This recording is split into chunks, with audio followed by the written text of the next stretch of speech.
Hi friends, इस session में हम लोग रिवाइज करेंगे डेरिवेटिव्स का सेकंड पार्ट ऑप्शंस। पहले पार्ट में हमने रिवाइज किया है फॉरवर्ड्स एंड फ्यूचर्स। सो अगर आपने वो पार्ट नहीं देखा हुआ है तो मैं उसका लिंक जो है वो डिस्क्रिप्शन में, इस वीडियो के डिस्क्रिप्शन में डाल दूंगा। तो शुरू करने के पहले एक quick revision forwards and futures का, सो दैट हम फॉरवर्ड्स एंड फ्यूचर्स को लिंक कर पाए ऑप्शंस के साथ में। जैसे हमने पहले पार्ट में डिस्कस किया था कि फॉरवर्ड्स एंड फ्यूचर्स में एक डिफरेंस है, इसी रीजन से हम लोग इसको दो पार्ट्स में डिस्कस कर रहे हैं। तो पहले एक तो अंडरस्टैंडिंग बन जानी चाहिए कि डिफरेंस क्या है, एग्जैक्टली फर्क क्या पड़ रहा है, एंड देन उसके बाद में हम लोग ऑप्शंस का डिस्कशन शुरू करेंगे।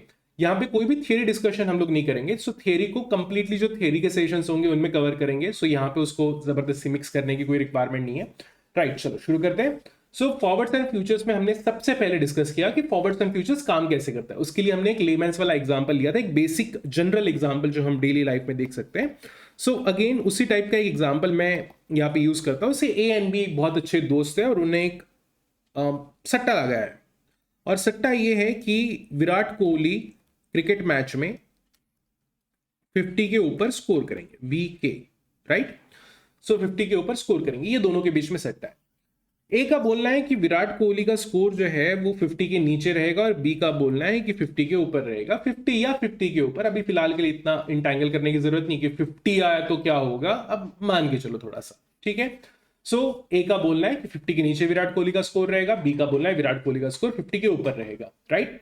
अब अगर इस पोजीशन को आप देखते हो तो बी की पोजीशन जो है वो लॉन्ग वाली पोजीशन है, एंड ए की पोजीशन जो है वो शॉर्ट वाली पोजीशन है। शॉर्ट फॉरवर्ड, लॉन्ग फॉरवर्ड या फ्यूचर्स, फॉरवर्ड्स एंड फ्यूचर्स दोनों सेम ही होते हैं, एक्सेप्ट फॉर फॉरवर्ड जो है वो non standardized over the counter traded होते हैं, और फ्यूचर्स जो है वो एक्सचेंज ट्रेडेड होते हैं एंड स्टैंडर्डाइज्ड वर्जन में होते हैं, स्टैंडर्डाइज्ड फॉर्मेट होता है, राइट। सो दोनों एग्जैक्टली सेम तरीके से ऑपरेट करते हैं। सो बी की पोजीशन जो है वो लॉन्ग फॉरवर्ड की है। तो लॉन्ग फॉरवर्ड की पोजीशन को इमेजिन करो। लॉन्ग फॉरवर्ड को प्रॉफिट कब होता था? तो लॉन्ग फॉरवर्ड को प्रॉफिट तब होता था जब अंडरलाइन की प्राइस, जो उनकी डिसाइडेड प्राइस है, फॉरवर्ड प्राइस के ऊपर जाता था, तो ये लॉन्ग का प्रॉफिट हो गया। लॉन्ग को नुकसान कब होता था? जब अंडरलाइन की प्राइस, जो डिसाइडेड प्राइस फॉरवर्ड प्राइस है, उसके नीचे जाता था। शॉर्ट के लिए क्या रहता था? शॉर्ट गेन करता था जब अंडरलाइन की प्राइस आपके जो फॉरवर्ड प्राइस है उसके नीचे जाती थी, और शॉर्ट गेन लूज कब करता था? जब अंडरलाइन की प्राइस फॉरवर्ड प्राइस के ऊपर जाती थी, राइट। चलो, तो यहां पे हम इमेजिन ये जो पर्टिकुलर विराट कोहली का स्कोर है, अब यहां पे हम लोग वो फॉरवर्ड फ्यूचर वाली पोजीशंस ऐड करने की कोशिश करते हैं। तो ये दोनों ने एक दूसरे के साथ में बेट लगाई हुई है। बी का बोलना है विराट कोहली का स्कोर जो है वो क्रिकेट मैच में 50 के ऊपर रहेगा। ए का जो स्कोर है, ए का बोलना है कि विराट कोहली का स्कोर जो है वो 50 के नीचे रहेगा। कितना पे ऑफ होगा विराट कोहली के स्कोर के ऊपर डिपेंड करता है। तो मान लो विराट कोहली ने 100 स्कोर कर ली, या सेकेंड केस में हम लोग मान लेते हैं विराट कोहली ने 0 स्कोर किया हुआ है। सो यहां पे है लॉन्ग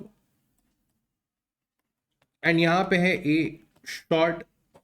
तो अगर 100 स्कोर किया है विराट कोहली ने, तो सिंपल है, हमें रूल पता है कि जो भी आपकी फॉरवर्ड प्राइस होगी, तो ये 50 जो है, ये 50 एज अ फॉरवर्ड प्राइस काम कर रही है, राइट। तो 50 फॉरवर्ड प्राइस है, तो लॉन्ग को प्रॉफिट कितना होगा? 50 का, और शॉर्ट को ऑब्वियसली, क्योंकि शॉर्ट ही लॉन्ग को पे करने वाला है, तो शॉर्ट को उतना नुकसान हो जाएगा। अगर हम लोग दूसरे सिनेरियो में कंपैरिजन करते हैं, दूसरे सिनेरियो में सोचते हैं, तो अगर विराट कोहली 0 पे आउट हो गए, तो बी लॉन्ग को लॉस कितना होगा? 50 का लॉस होगा, और ए को प्रॉफिट कितना होगा? 50 का प्रॉफिट होगा। तो ये प्रॉफिट लॉस कैसे निकला? सो सिंपली जो स्कोर है, स्कोर माइनस 50, क्योंकि हमारा ये फॉरवर्ड प्राइस है और ये एक्चुअल है। सो एक्चुअल माइनस फॉरवर्ड जो रहेगा वो डिफरेंस पे होगा, वो पे ऑफ का पार्ट बनेगा या पे ऑफ में कन्वर्ट होगा। वो सिंपल सा कैलकुलेशन है। यहां पे अगर आप देखो तो दोनों ने एक दूसरे के साथ में बेट लगाई है, ए एंड बी ने, एंड ए एंड बी ने एक दूसरे के साथ में जब ये बेट लगाई तो कोई भी इनिशियल फाइनेंशियल ट्रांजैक्शन नहीं किया। मतलब ए ने बी को कोई पैसा नहीं दिया, बी ने ए को कोई पैसा नहीं दिया। कब? जब शर्त लगाई है। आप भी अपने दोस्त के साथ में जब क्रिकेट मैच चल रहा होता है और आप शर्त लगाते हो उसके साथ में, तो ऐसा नहीं करते ना, ये ले मेरे 500, पेमेंट नहीं करते। शर्त जीतेगा या हारेगा उसके बेसिस पे डिसाइड होता है कि कौन किसको पेमेंट करेगा। और याद रखना, अगर आप शर्त हार गए, अब अगर आप वो बेट हार गए, तो आप मान लो उसको, अगर अपने फ्रेंड को 500 पे कर रहे हो, तो आपका लॉस आपके फ्रेंड का प्रॉफिट बन जाता है। अगर आपका फ्रेंड आपको 500 पे कर रहा है क्योंकि वो बेट हार गया, तो उसका लॉस आपका प्रॉफिट बन जाता है। सो यहां पे जीरो सम गेम है, किसी का प्रॉफिट किसी का लॉस बनेगा, सिंपल, राइट। बट इंपॉर्टेंट चीज ये थी कि यहां पे किसी ने भी इनिशियली पेमेंट नहीं किया।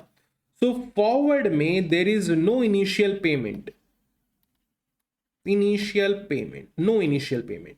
ठीक है, अब ऑप्शंस को डिस्कस करते हैं, सेम सिनारियो लेके चलेंगे। सो फॉरवर्ड की केस में हमने डिस्कस किया कि एक सिंपल बेट जैसा काम करता है। अब यहां पे ऑप्शंस के केस में जो ऑप्शंस डेरिवेटिव है वो एक लॉटरी जैसा काम करता है। सब लॉटरी कैसे काम करती है, तो आप लॉटरी की दुकान में जाते हो, 10 रुपए की लॉटरी खरीदते हो, जीत गए तो 1 लाख रुपए, राइट, सिंपल। अब हम यही विराट कोहली वाले एग्जाम्पल में ये लॉटरी का एग्जाम्पल फिट करने की कोशिश करेंगे। सो अब यहां पे देखो, आप एक शॉप में गए, आपने एक लॉटरी खरीदी। एक इमेजिन करो, एक इमेजिनरी शॉप है जहां पे इमेजिनरी लॉटरी मिलती है। उस लॉटरी में लिखा हुआ है कि अगर विराट कोहली ने 50 के ऊपर स्कोर किया तो आप ये लॉटरी जीत जाओगे, और आपको पेमेंट कितना मिलेगा, पे ऑफ कितना होगा, तो जो भी एक्चुअल स्कोर होगा विराट कोहली का -50, अभी फिलहाल के लिए 50 रख के चलते हैं।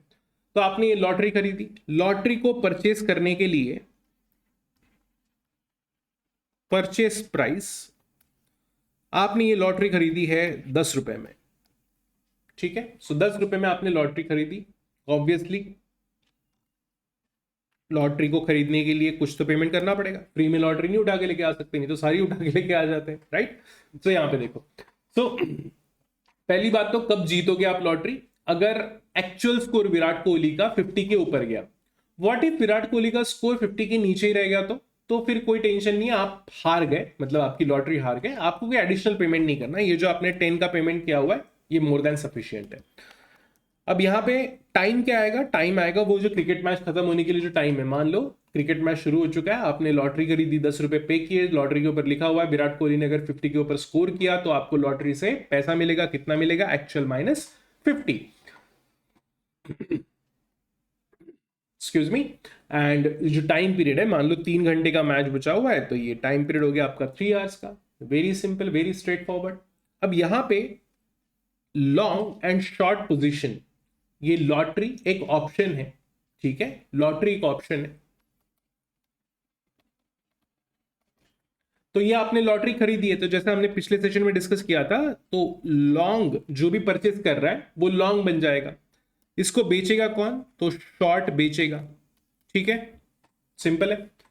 अब हम यहां पे अगेन एज यूजुअल जैसे हम लोग लेते हैं, तो 2 सिनेरियोज बना लेते हैं।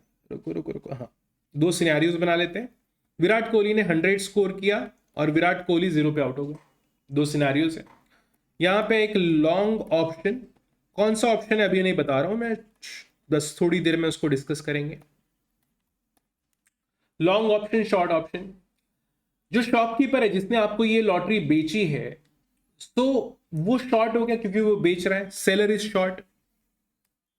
एंड लॉन्ग कौन हुआ, तो जिसने खरीदा है, मतलब यू, लाइक XYZ, जो भी आपको नाम देना है अपना।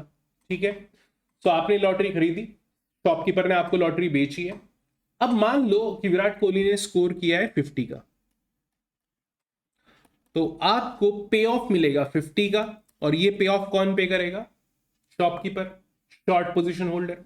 अगर विराट कोहली ने स्कोर किया 0 का, तो आप लॉटरी हार गए। याद रखना, शर्त जब लगाते हो तो शर्त आप जीत भी सकते हो, हार भी सकते हो, और अगर हारोगे तो आपको पेमेंट करना पड़ेगा, जीतोगे तो पेमेंट मिलेगा। लेकिन लॉटरी में ऐसा नहीं होता। लॉटरी अगर आप जीत गए तो पेमेंट मिलता है, लेकिन हार गए तो देना नहीं पड़ता कुछ, राइट। क्यों, क्योंकि आपने इनिशियली पेमेंट कर दिया उसका, आपने इनिशियली वो लॉटरी परचेज कर ली। ठीक है, और ऑब्वियसली इस केस में भी सेलर को कुछ भी पे नहीं करना पड़ेगा। तो इसी रीजन से अगर लॉटरी हार गए तो 0 लॉन्ग का पे ऑफ, एंड सेलर का जो पे ऑफ है, शॉर्ट होल्डर का पे ऑफ है, वो भी 0 आएगा। अगर आप देखो सिनारियो को, तो शॉर्ट एक पोजीशन में तो हार रहा है और दूसरी पोजीशन में उसको कोई पेमेंट नहीं मिल रहा है, तो वो ऐसा कर क्यों रहा है, लाइक क्या रीजन हो सकता है। तो रीजन ये है कि शॉर्ट इनिशियली ही 10 रुपए अपने पास में कलेक्ट कर लेता है हमेशा। ठीक है, जब वो अपने पास में 10 रुपए कलेक्ट कर लेता है एडवांस में, तो उसकी एक्सपेक्टेशन है कि विराट कोहली 50 के ऊपर स्कोर नहीं करेंगे। एंड विराट कोहली 50 के ऊपर अगर स्कोर नहीं करेंगे तो ऑब्वियसली वो 10 रुपए उसके हो गए, उसको कुछ भी पेमेंट नहीं करना है। ये पेमेंट उसने क्यों किया है, ये पेमेंट उसने रिसीव क्यों किया है, क्योंकि उसको ये एक एक्सपेक्टेशन है कि स्कोर ऊपर नहीं जाएगा। लेकिन अगर स्कोर ऊपर गया तो उसे एक रिस्क बियर करना पड़ रहा है। ठीक है, सो रिस्क बियर क्या करना पड़ रहा है, तो जो डिफरेंस होगा एक्चुअल स्कोर माइनस जो 50 है उसका पेमेंट उसको करना पड़ेगा। So this is really great risk. सो अगर विराट कोहली ने 200 मार दिए तो पूरा लंबा सेलर, ठीक है। अब यहां पे लॉन्ग के एंगल से सोचो, लॉन्ग अप फ्रंट एक थोड़ा सा अमाउंट पे करके एक अश्योरेंस ले लेता है कि विराट कोहली ने अगर 50 के ऊपर स्कोर किया तो मुझे तो प्रॉफिट ही प्रॉफिट है, राइट। अगर विराट कोहली स्कोर नहीं भी कर पाया तो 50 गए, ये सॉरी 10 गए, उसके ऊपर और कुछ जाना है नहीं, राइट। सो ये जो पर्टिकुलर सिचुएशन है, initial cash flow, initial financial transaction, ये फाइनेंशियल ट्रांजैक्शन इज डिफरेंट, ये जो कि अप्लीकेबल होता है ऑप्शंस के केस में, बट ये अप्लीकेबल नहीं होता है फॉरवर्ड्स एंड फ्यूचर्स के केस में।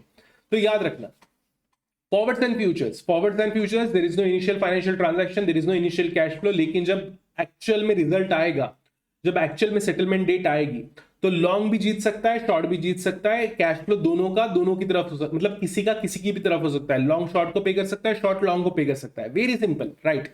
इसको साइड में करो।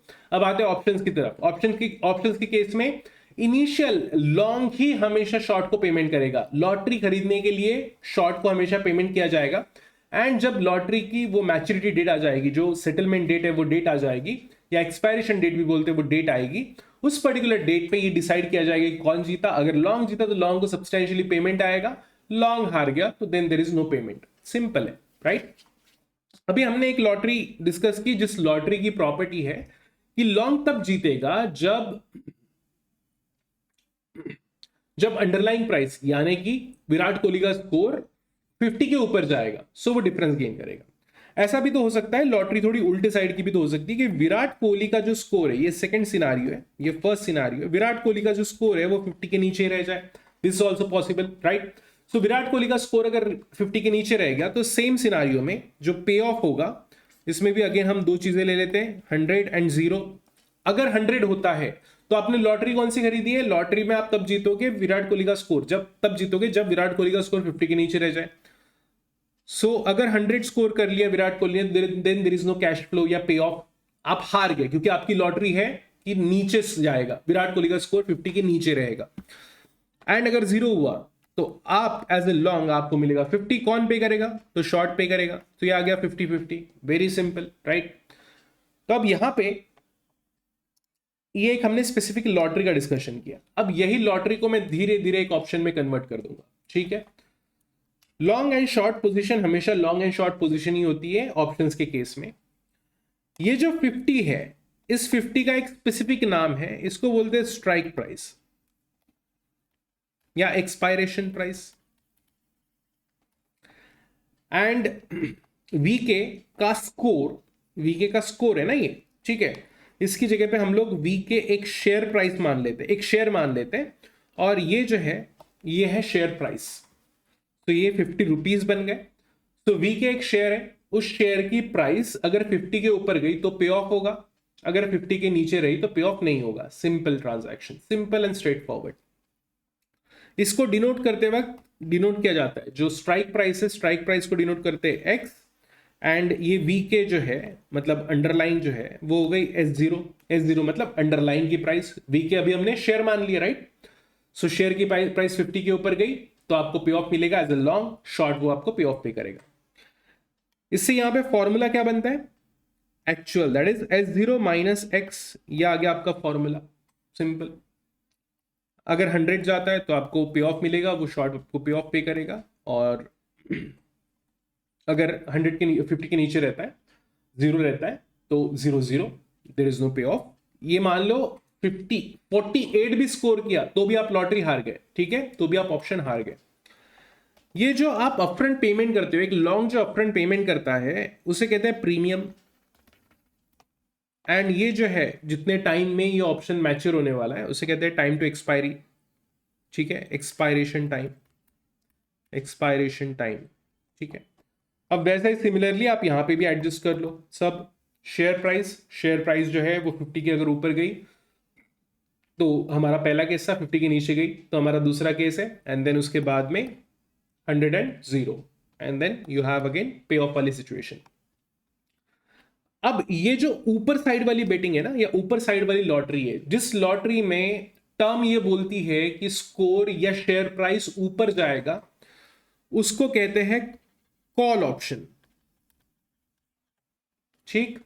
और जब आप डाउन साइड बेटिंग करते हो तो पहली वाली क्या होगी, अपसाइड बेटिंग हो गई, ऊपर जाएगा, ये आपका होप है, तो वो गई upside betting, you are bullish, तो अपसाइड बेटिंग। अगर आप डाउन साइड बेटिंग कर रहे हो कि नीचे जाएगा, तो then this is put option. आपकी लॉटरी अगर बोलती है कि अंडरलाइन का प्राइस नीचे जाएगा, this becomes a put option. Put option is down side betting, नीचे जाएगा, right. So very simple, very straight forward. अब अगेन एक बार इसको समराइज कर लेते हैं। ऑप्शंस, ऑप्शंस के प्राइमरी दो types, call and put option. Call option is upside betting, upside betting, and put is down side betting.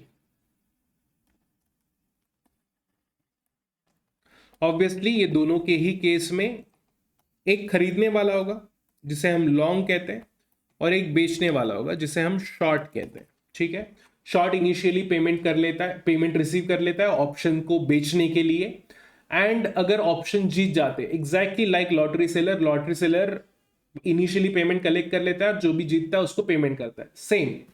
तो वैसे ही ऑप्शन के केस में रहेगा, शॉर्ट जो है वो लॉटरी बेच रहा है, उसने लॉटरी बेची, इनिशियली पेमेंट कलेक्ट कर लिया, अगर लॉटरी जीत गया, कौन जीतेगा, लॉन्ग, तो शॉर्ट लॉन्ग को पेमेंट करेगा, अगर लॉन्ग हार गया तो कोई पेमेंट करने की जरूरत नहीं, बहुत ही आसान, राइट। चलो अब इसको पहले तो एक एक करके डिस्कस करते हैं। तो कॉल ऑप्शन, कॉल ऑप्शन का एक जेनरिक स्टैंडर्ड एग्जांपल लेके चलते हैं। तो this is option on shares. ठीक है, तो करंटली एक शेयर है से एबीसी, एबीसी एक शेयर है, ये कॉल ऑप्शन है ऑन शेयर, और करंटली ये शेयर की प्राइस चल रही है 100। ठीक है, आपने ये कॉल ऑप्शन खरीदा, याद रखना call option is upside betting, और आपका बोलना है कि ये शेयर की प्राइस जो है वो 110 के ऊपर जाएगी। उसके लिए आपने C0, C0 होता है कॉल का प्रीमियम, तो कॉल का प्रीमियम आपने पे किया हुआ है, लेट्स से 5, तो इतना आपने प्रीमियम पे किया। ये ऑप्शन मैच्योर होगा 3 मंथ्स में। ठीक है, तो 3 मंथ्स क्या बताता है आपको कि ये जो चेक करना है ना कि अंडरलाइन की प्राइस, आज 3 महीना पहले अंडरलाइन की प्राइस है 100, आपने बोला कि 110 के ऊपर जाएगा, 110 के अगर ऊपर गया तो आप जीत गए, यू आर लॉन्ग। ठीक है, अगर 110 के नीचे रह गया तो आप हार गए, तो गया पैसा, 5 रुपए गए आपके।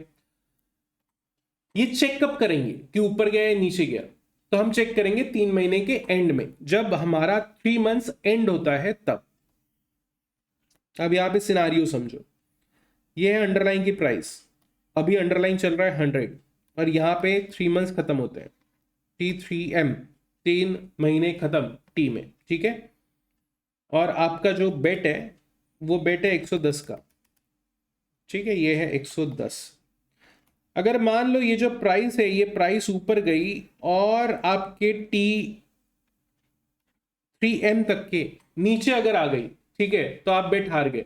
तो आपको हमेशा चेक करना है इस पॉइंट पे, पहले प्राइस 200 चली जाए आप नहीं जीतोगे। ठीक है, प्राइस एट TM3 या T3M, मतलब तीसरे महीने के एंड में जो एंड होगा 3 महीने का, जो भी एक्सपायरेशन डेट होगी, उसी एक्सपायरेशन डेट पे आपको चेक करना पड़ेगा।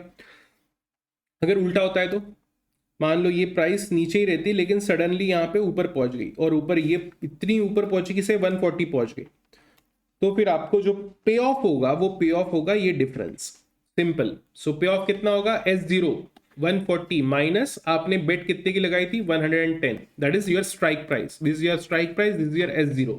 सो हमेशा ये यही कैलकुलेशन चलेगा, बहुत बेसिक एंड सिंपल कैलकुलेशन होता है, राइट। सो आपको पे ऑफ कितना हुआ, लॉटरी जीतने के बाद में आपने कितना मिला, मान लो आपने एक लॉटरी खरीदी जिसमें आपको 1000 मिला, उस लॉटरी को खरीदने के लिए आपने 100 पे किया था। ठीक है, तो लॉटरी में आपने कितना जीता, 1000, उसको कहते हैं पे ऑफ, जितना आपने जीता उसको कहते हैं पे ऑफ।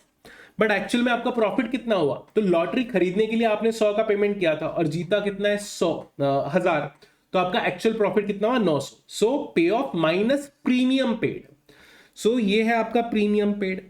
इस पर्टिकुलर केस में अगर आप 40 जीत जाते हो तो 40 इज योर पे ऑफ। ठीक है, लेकिन इसके लिए आपने प्रीमियम कितना पे किया था, 5 का, तो आपका प्रॉफिट कितना हुआ, तो आपका प्रॉफिट हुआ 35। वेरी सिंपल, ठीक है, समझ में आया?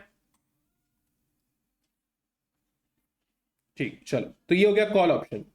और मान लो अगर उल्टा सिनेरियो होता है, तो अगर 100 रह जाता है तो प्राइस, तो कुछ भी नहीं, तो पे ऑफ कुछ भी नहीं आएगा, लॉटरी हार गए आप, कॉल ऑप्शन हार गए, कॉल ऑप्शन एक्सपायर हो गया, जो स्टैंडर्ड टर्म्स में कहा जाता है वो एक्सपायर हो गया, और यहां पे आया आपका -5, तो ये हो गया आपका लॉस, नॉट प्रॉफिट।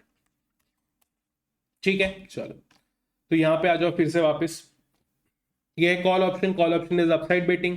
तो हम यहां पे 3 सिनारियो लेके चलेंगे, केस 1, केस 2, केस 3।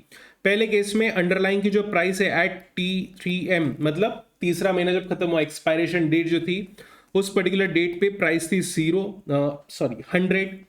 उसके बाद में थी 130, उसके बाद में केस 3 में मान लेते हैं 160। आपकी बेट प्राइस क्या है, 110। लॉन्ग को पे ऑफ कितना होगा, तो अगर 100 रह जाती है तो ऑप्शन लैप्स हो गया, मतलब आप नहीं जीते, ये अपसाइड बेटिंग है, एक्स के ऊपर जाना जरूरी है, स्ट्राइक प्राइस के ऊपर अंडरलाइन की प्राइस जाना जरूरी है, नहीं गई आप हार गए, कोई पेमेंट नहीं होगा। ठीक है, so first this is pay of and then देखेंगे प्रॉफिट। ठीक है, चलो, देन उसके बाद में अगर 130 हो गया तो सो 130 माइनस 110, टोटल 20 का प्रॉफिट, 20 का पे ऑफ, एंड प्रॉफिट कितना हुआ वो बाद में देखते हैं, एक बार इसका कैलकुलेशन कर लेते हैं। देन उसके बाद में थर्ड केस में 160 पहुंच गया, आप जीत गए, ऑप्शन एक्सरसाइजेबल हो गया, दिस हाउ वी से इट, ऑप्शन एक्सरसाइजेबल हो गया।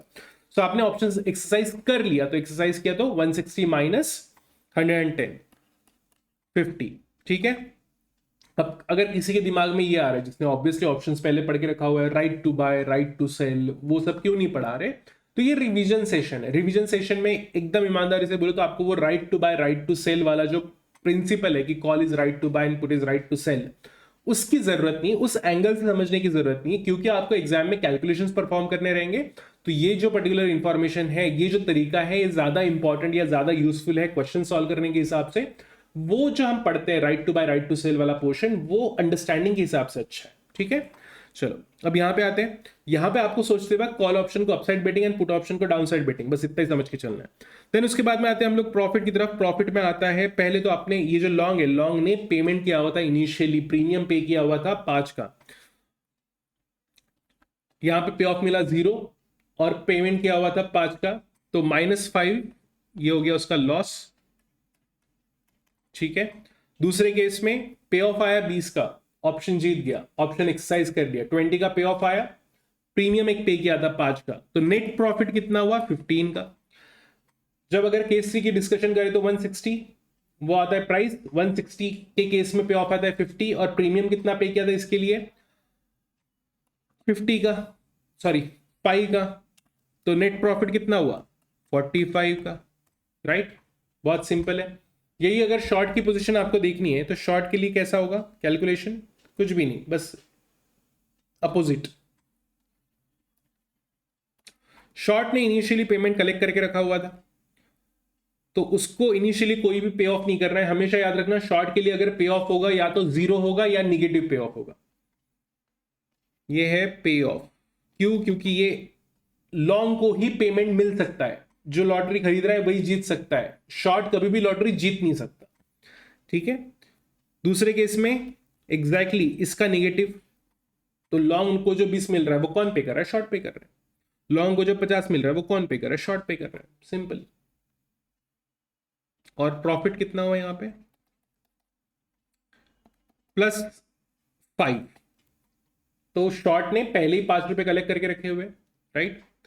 अब ये -15, क्यों, क्योंकि शॉर्ट ने 20 का पे किया लेकिन इनिशियली 5 कलेक्ट भी तो किया था, तो नेट कितना आया, नेट लॉस कितना हुआ उसको 15 का, और यहां पे नेट लॉस हुआ 45 का, जो कि आप देख सकते हैं एग्जैक्टली मिरर चलता है लॉन्ग एंड शॉर्ट के बीच में, क्योंकि ये ट्रांजैक्शन जो है ये लॉन्ग एंड शॉर्ट के बीच में ही ट्रांजैक्शन हो रहा है।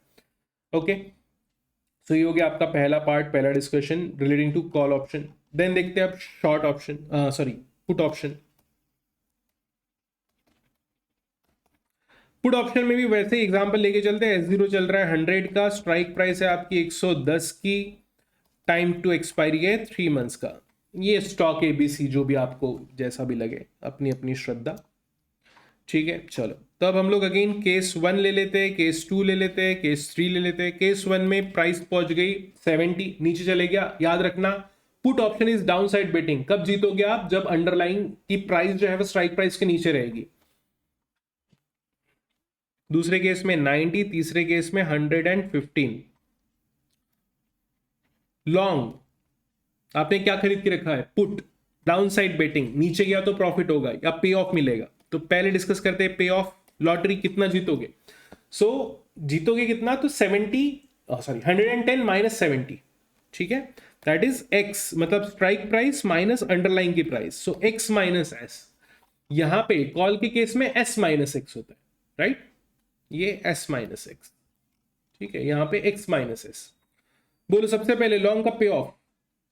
पहली बात तो जीता क्या? हाँ जीता। स्ट्राइक प्राइस थी 110 एंड अंडरलाइन की करंट प्राइस है 70, तो कितना मिलेगा? 110 minus 70, 40 positive pay of. Then 90, 110, 20 का positive pay of for long and 0 पे ऑफ फॉर लॉन्ग। क्यों? क्योंकि इस पर्टिकुलर केस में 115 या स्ट्राइक प्राइस थी 110, तो 110 110 के ऊपर 115 चले गया, तो आप ये पुट ऑप्शन जो है वो हार गए, नॉट एक्सरसाइजेबल, राइट? एंड इसको खरीदने के लिए आपने एक P0 पे किया था, लेट्स से 15 का, ठीक है। सो ये पर्टिकुलर केस। अब देखते हैं प्रॉफिट। सो यहां से शुरू करते हैं। पहले ये जो केस नंबर 3 है, केस नंबर 3 में ऑब्वियसली लॉस होगा। क्यों? क्योंकि प्रीमियम पे किया था 15 का, मिला कुछ भी नहीं, लॉस हो गया 15 का। प्रीमियम पे किया था 15 का, केस 2 की बात करें, प्रीमियम पे किया था 15 का, मिला है 20, प्रॉफिट कितने का हुआ? 5 का। प्रीमियम पे किया था 15 का, मिला है 40, प्रॉफिट कितने का हुआ? 25। ये हो गया प्रॉफिट। अब इसी का अपोजिट शॉर्ट के लिए कर लो। शॉर्ट का पे ऑफ -40 -20। अब आप समझदार हो गए हो, आपको समझ में आ जाएगा क्यों हो रहा है। तो जो लॉन्ग को पे करना है वो कौन पे कर रहा है? शॉपकीपर, लॉटरी वाला। शॉर्ट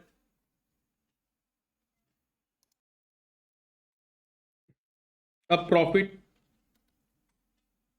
कितना होगा? शॉर्ट ने पहले 15 कलेक्ट किया था, अब उसको पे करना पड़ रहा है 40 का, तो 25 का नेट लॉस। इस केस में -5 का लॉस, इस केस में प्रॉफिट आएगा 15 का, ठीक है। तो शॉर्ट को भी प्रॉफिट होता है, तो शॉर्ट के मान के चलता है, शॉर्ट ये थोड़ी सी उम्मीद करता है कि यार ऑप्शन कैसे तो भी लैप्स हो जाए, वो उसकी उम्मीद है। लॉन्ग ये उम्मीद करता है ऑप्शन कैसे तो भी एक्सरसाइज हो जाए, सो वो उसकी उम्मीद है। अगर ये डिटेल सेशन होता तो हम बहुत सारी और चीजें इसमें डिस्कस करते। एग्जाम के लिए इंपॉर्टेंट नहीं, अंडरस्टैंडिंग के लिए काफी इंपॉर्टेंट रहती है। जैसे ट्रेडिंग सेशन देखते कोई, वर्चुअल ट्रेडिंग पे ही करते हैं। मैं आपको बताता कि कैसे आप वर्चुअल ट्रेडिंग करके थोड़ी सी और कॉन्सेप्ट्स को इंप्रूव कर सकते हैं, राइट? सो वो सब की अब रिक्वायरमेंट नहीं है, अभी आपको बस इतनी ही चीजों पे फोकस करना है। सिंपली लॉन्ग शॉर्ट ये सारा हिसाब करते जाना है एंड कैलकुलेशन करना है। सो एक बार ये पर्टिकुलर पोर्शन जो है इसको समराइज कर लेते हैं, ठीक है। चलो शुरू करते हैं। तब यहां पे फोकस करो। ऑप्शन के दो टाइप्स हैं, पहला है कॉल ऑप्शन, दूसरा है पुट ऑप्शन। कॉल ऑप्शन जो है अपसाइड बेटिंग है। आप अगर अपसाइड बेटिंग कर रहे हो तो शेयर की प्राइस एक्सपायरेशन डेट पे उस पर्टिकुलर स्ट्राइक प्राइस के ऊपर जानी चाहिए। अगर स्ट्राइक प्राइस के ऊपर चली गई तो आपको पैसा मिलेगा, अगर अज्यूमिंग कि आप लॉन्ग हो। लॉन्ग की एक्सपेक्टेशन है, this is a bullish betting, right? So upside betting है, तो लॉन्ग की एक्सपेक्टेशन है कि अंडरलाइन की प्राइस स्ट्राइक प्राइस के ऊपर चली जाएगी, इसलिए वो उस टाइप का ऑप्शन खरीद रहा है, कॉल ऑप्शन खरीद रहा है। कॉल ऑप्शन उसने खरीदा, डिफरेंस कितना मिला? S0 minus x. मैं बार बार रिपीट कर रहा हूं सो दैट आपके दिमाग में वो सेट हो जाए। दूसरा पुट ऑप्शन। पुट ऑप्शन के केस में this is down side betting. सब कुछ सिनेरियो सेम है एक्सेप्ट फॉर कि आप लॉटरी या ये ऑप्शन जीतोगे कब, ये ऑप्शन एक्सरसाइज कब होगा? तो जब अंडरलाइन की प्राइस जो है वो स्ट्राइक प्राइस के नीचे जाएगी। स्ट्राइक प्राइस है मान लो 100, अंडरलाइन पहुंच गया 70, आपको पे ऑफ होगा 30 का। हमेशा ही पे ऑफ जो होगा वो डिफरेंस होगा एक्स एस या एस एक्स, मतलब अंडरलाइन की प्राइस माइनस स्ट्राइक प्राइस या strike price minus underline price. ये अप्लीकेबल होगा पुट के लिए, ये अप्लीकेबल होगा कॉल के लिए। ऐसा क्यों भैया? ऐसा क्यों कि एस माइनस एक्स करने? तो पुट है डाउन साइड बेटिंग, बराबर है। तो पुट में पे ऑफ कब होगा, तो पुट में पे ऑफ तब होगा जब से स्ट्राइक प्राइस है 100 की और अंडरलाइंग है 50 का, राइट। तो ये पॉजिटिव रिजल्ट आएगा, तो रिजल्ट कैलकुलेशन पॉजिटिव आना चाहिए, इसलिए इस टाइप का s माइनस एक्स या x माइनस एस का वेरिएशन करते हैं। एग्जाम के लिए आपको अगर s माइनस एक्स और x माइनस एस याद नहीं रखना है तो सिंपली डिफरेंस निकालो और सोच लो ऑप्शन में ये जो ऑप्शन है वो आपने जीता है उसके ऊपर पे ऑफ होगा या नहीं होगा। कॉल के केस में call is upside betting, so call 150 पहुंच, अंडरलाइन की प्राइस जो है 150 पहुंच गई, स्ट्राइक प्राइस है आपकी 100, तो डिफरेंस जो है वो 50 का वो आपको मिलेगा, राइट। तो इसलिए s माइनस एक्स चलता है। सो very simple and straight forward calculations, right.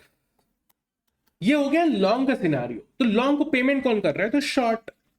तो एग्जाम के लिए हमेशा सोचो लॉन्ग के एंगल से, अगर क्वेश्चन शॉर्ट का है तो सिर्फ साइन रिवर्स कर दो। मान लो आपको ये क्वेश्चन दिया हुआ है, बोला कि अंडरलाइन है 150 पहुंच गया और स्ट्राइक प्राइस थी 100, तो शॉर्ट को कितने का प्रॉफिट या लॉस हुआ, या शॉर्ट ने कितने का पे ऑफ किया या लॉस, उसका निगेटिव पे ऑफ या पॉजिटिव पे ऑफ हुआ, कुछ भी नहीं करना, दिमाग में लॉन्ग का कैलकुलेशन चलाना 50, अरे क्वेश्चन तो शॉर्ट का पूछा हुआ है तो सिंपली साइन निगेटिव का डाल दो, ये होगी लॉन्ग की विनिंग, पे ऑफ साइन डाल दिया निगेटिव, खत्म। ये हो गया शॉर्ट का कैलकुलेशन, ठीक है। लॉन्ग और शॉर्ट में हमेशा this is just difference, long को मिला तो शॉर्ट ने पे किया, तो लॉन्ग का अगर प्रॉफिट निकला और क्वेश्चन शॉर्ट का है तो साइन निगेटिव करके डाल दिया, क्योंकि लॉन्ग का प्रॉफिट शॉर्ट का नुकसान, सिंपल, ठीक है। तो ये था पे ऑफ एंड प्रॉफिट। अच्छा, पे ऑफ एंड प्रॉफिट में हमेशा डिफरेंशिएशन याद रखना, कॉल एंड पुट ऑप्शन हमने डिस्कस कर लिया है, call and put option, right. So down side betting, upside betting. Now we will discuss कि ये पे ऑफ प्रॉफिट का डिफरेंस क्या है। सो पे ऑफ मतलब जो पेमेंट एक्चुअली मिलता है, लॉटरी के एंगल से हमेशा कनेक्ट करते रहना कि लॉटरी जो आपने जीती, जो आपने लॉटरी जीती है, विनिंग अमाउंट ऑफ लॉटरी, वो पे ऑफ है। आपने ऑप्शन में जो आपको पेमेंट मिला वो पे ऑफ है, लेकिन उसको खरीदने के लिए आपने इनिशियली कुछ पेमेंट किया था, तो वो जब इनिशियल पेमेंट, जिसको हम प्रीमियम बोलते हैं, प्रीमियम को माइनस कर लो पे ऑफ में से, जो भी कैलकुलेशन आएगा वो आएगा आपका प्रॉफिट या loss, depending on scenario, short या लॉन्ग, उसके हिसाब से आपको कैलकुलेशन करना पड़ेगा। सो ये हो गया आपका बेसिक्स ऑफ ऑप्शन। अब ऑप्शन की प्रॉपर्टीज क्या क्या है, तो ऑप्शन की प्रॉपर्टीज, सबसे पहले तो ऑप्शन में होता है एक अंडरलाइन, देन ऑप्शन में होता है व्हाट, स्ट्राइक प्राइस, ठीक है। सो ये हो गया पहला, ये हो गया दूसरा। उसके बाद में ऑप्शन में होता है टाइम टू एक्सपायरी,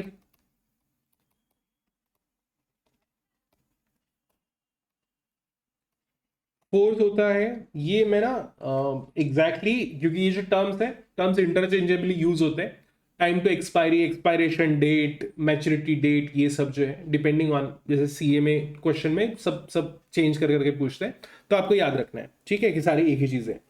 एंड उसके साथ में बाकी भी चीजें होंगी, अभी फिलहाल हमें इन्हीं 3 चीजों से काम है। तो अंडरलाइन क्या क्या हो सकता है, तो अंडरलाइन जैसे अभी हमने देखा, क्रिकेट मैच हो सकता है, स्टॉक हो सकता है, इंडेक्स हो सकता है, जैसे निफ्टी के ऊपर ऑप्शंस मिलते हैं, और क्या क्या हो सकता है, इवेंट हो गया, वेदर हो गया भाई, बाकी कमोडिटी हो गया, कमोडिटी हो सकता है, कमोडिटी ऑप्शंस भी होते हैं। स्ट्राइक प्राइस सिंपल है, आपका एक्स होता है, एक डिसाइडेड प्राइस, जिस प्राइस के कंपैरिजन में ऊपर या नीचे वो डिसीजन लिया जाएगा। Time to expiration, time to expiration depend करता है, वीकली ऑप्शन में 7वें दिन रहेगा, मंथली ऑप्शन में डिपेंडिंग ऑन जो भी मंथ है उसके हिसाब से, और ये सारी इंफॉर्मेशन डायरेक्टली क्वेश्चन में दी रहेगी, ये रिवीजन की डिस्कशन का पार्ट नहीं है, क्योंकि ये दिया रहता है, ये गिवन इंफॉर्मेशन का पार्ट है, राइट। चलो, तो ये हो गया आपका एक मोटा मोटा डिस्कशन ऑप्शंस का। अब हम एक बार पे ऑफ डायग्राम्स को डिस्कस कर लेते हैं। पे ऑफ डायग्राम के लिए what we will do, we will use मेरे जो फैल्कन एडिफिन के नोट्स यूज करेंगे हम लोग आगे। ये FRM CFA के नोट्स है, फैल्कन एडिफिन मेरा ही इंस्टीट्यूट है, जो जहाँ पे FRM और CFA के क्लासेस होते हैं, ठीक है। चलो, सो ये एक इलिस्ट्रेशन है, कहाँ गया, हाँ चलो। सो ये इलिस्ट्रेशन है, Mister John buys a call option at strike price of $40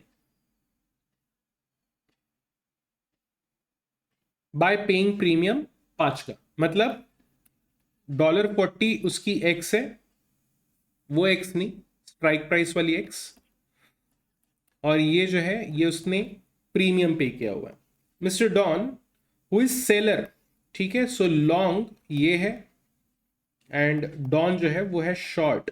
so John long है, डॉन शॉर्ट है। तो आपको पे of profit for both long and short call position holders ये निकालना है। तो यहाँ पे डायरेक्टली टेबल प्रेजेंट किया हुआ है और प्रॉपरली सिनारियोज दिए हुए हैं, ठीक है। चलो, सो प्राइस एट एक्सपायरेशन, ये केस 1 केस 2 हम लोग जो डिस्कस कर रहे थे ना, तो 25 हुई तो क्या, 30 का क्या, 35 का क्या, 40 50 60 ऐसे करते करते ढेर सारी एक्सपायरेशन प्राइसेस के एजम्पशंस लिए हुए हमने। तो पहला तो है लॉन्ग कॉल का डिस्कशन, फिर उसके साथ में शॉर्ट कॉल का डिस्कशन। लॉन्ग कॉल ने प्रीमियम पे करके रखा हुआ है, ठीक है, प्रीमियम पेड, और ये इसने प्रीमियम रिसीव्ड है। अगर आप इसके ऊपर साइन पुट करते, क्योंकि एफआरएमसीएफी इतना साइन में बिलीव नहीं करता, उनको कॉन्सेप्चुअल अंडरस्टैंडिंग से मतलब होता है। तो यहाँ पे ये सबके साइन पॉजिटिव, ये सबके साइन निगेटिव होते हैं क्योंकि ये प्रीमियम पे किया हुआ है, और ये सबके साइन पॉजिटिव होते हैं क्योंकि शॉर्ट ने प्रीमियम रिसीव किया हुआ है, राइट। सो सब निगेटिव, वैसे ही आप ये पॉजिटिव अपने दिमाग में छाप लो, नीचे तक के पॉजिटिव आएगा। सो प्रीमियम पे किया लॉन्ग ने, शॉर्ट ने उसको रिसीव किया। ऑप्शन का स्टेटस, स्ट्राइक प्राइस क्या थी 40, तो जब तक के अंडरलाइन 40 के ऊपर नहीं जाता ऑप्शन लैप्स रहेगा। लैप्स मतलब हार गया, लॉटरी हार गया वैसे वाला। तो ऑप्शन लैप्स हो जाएगा, 40 के ऊपर जाते बराबर ऑप्शन आप जीतना शुरू करोगे, एक्सरसाइज हो जाएगा। तो ये है 40 तक के, तो 40 तक के तो ये लैप्स हो गया। लैप्स हुआ तो पे ऑफ कोर्स 0 आएगा। अगर 40 के ऊपर जाना शुरू हुआ तो एक्सरसाइज होना शुरू हो जाएगा, तो ये एक्सरसाइज हो गया, और यहां से ये पे ऑफ आना शुरू हुआ, ठीक है।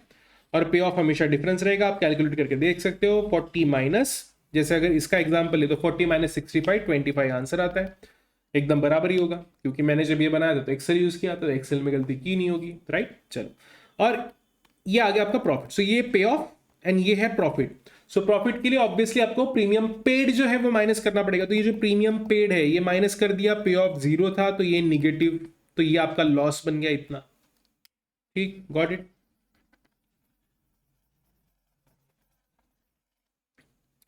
अब यहां पे आते ये 0 सिचुएशन, कैसे, तो यहां पे प्रीमियम पे किया था 5 का, पे ऑफ आया 5 का, ठीक है।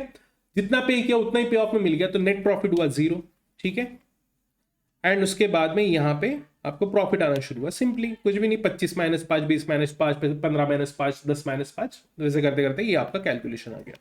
एग्जैक्टली अपोजिट सिनेरियो चलेगा शॉर्ट के लिए। तो शॉर्ट ने पहले तो ये रिसीव कर लिया था, प्रीमियम रिसीव कर लिया, जब तक के ऑप्शन लैप्स था बढ़िया खुश था बंदा, ये 0 0 0 0, कोई पे ऑफ नहीं करना पड़ रहा, मस्त पे की प्रॉफिट हो रहे उसको यहाँ पे। सो ये उसके प्रॉफिट्स आना शुरू हो गए, ठीक है। लेकिन जैसे ही ऑप्शन एक्सरसाइज होना शुरू हुआ, कॉल ऑप्शन एक्सरसाइज होना शुरू हुआ, अपसाइड बेटिंग है, ऊपर जाना शुरू हुआ, तो यहाँ पे उसको लॉस होना शुरू हुआ, क्योंकि ये जो पे ऑफ है, ये जो पे ऑफ है ये कौन करेगा, ये तो शॉर्ट ही करेगा ना। तो उसने फिर पे ऑफ करना शुरू किया, पे ऑफ देना शुरू किया, तो ये आ गया पे ऑफ पे ऑफ पे ऑफ पे ऑफ पे ऑफ। प्रॉफिट, प्रॉफिट पहले केस में 0 प्रॉफिट, दूसरे केस में loss loss loss loss, same calculation opposite side. कैसे, तो निगेटिव पे ऑफ, इसको अगर एग्जांपल लेते तो 25 का पे ऑफ किया, लेकिन उसके लिए प्रीमियम रिसीव किया था 5 का, ये आया 20। ओके फाइन, चलो, very easy, easy to understand. अब यहां पे ना ये डायग्राम बड़ी इंपॉर्टेंट है, ठीक है। तो सबसे पहले ये देखो, यहां पे ये है कॉल का पे ऑफ, कॉल पे ऑफ, और ये है कॉल का प्रॉफिट, ठीक है। सो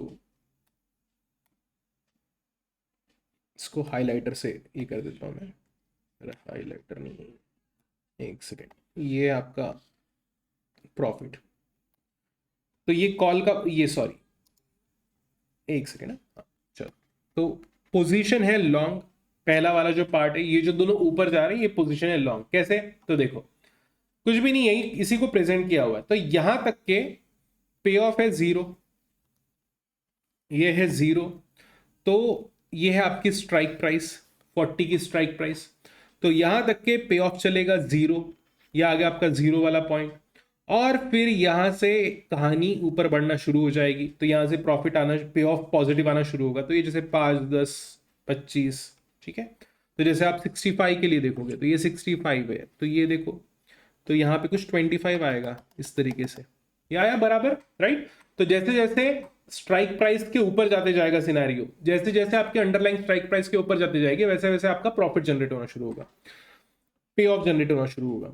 अब प्रॉफिट डिस्कस करते हैं। तो प्रॉफिट में क्या हो रहा है, पहले तो निगेटिव आ रहा है, राइट। स्ट्राइक प्राइस के नीचे जब रहते हो तो निगेटिव आता है, तो यहाँ पे कुछ -5 आएगा, तो ये -5 -5 -5 -5 -5, ये पर्टिकुलर पॉइंट से प्रॉफिट आना शुरू हुआ, लेकिन स्टिल इस पर्टिकुलर पॉइंट तक के आपका प्रॉफिट नहीं आएगा। क्यों?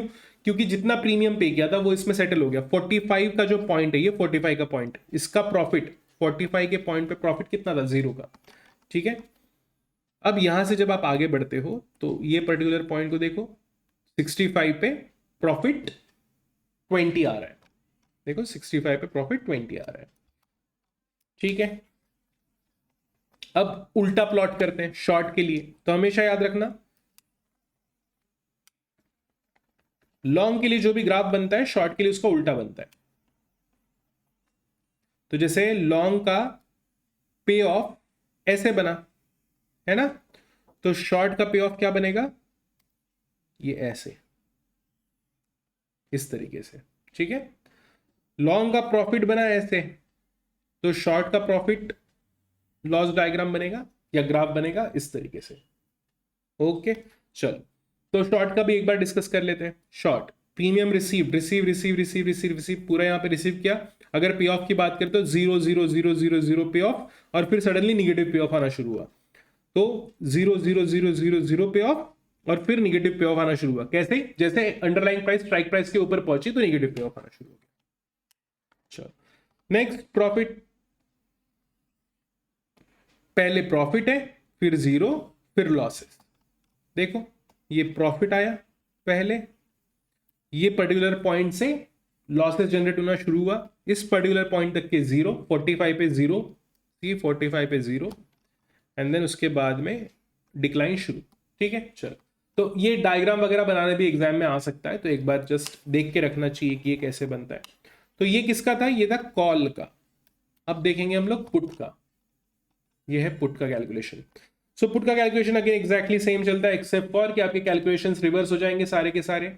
हम सेम एग्जांपल लेके चल रहे हैं, same exactly same example, but ये पुट का एग्जांपल मान के चल रहे हैं। तो स्ट्राइक प्राइस आपकी 40 है, अंडरलाइन के अजम्पशन 15 20 25 30 35 40 से लेके 55 तक के हैं। सो प्रीमियम पेड सेम है, एग्जैक्टली 55 का प्रीमियम पे किया हुआ है।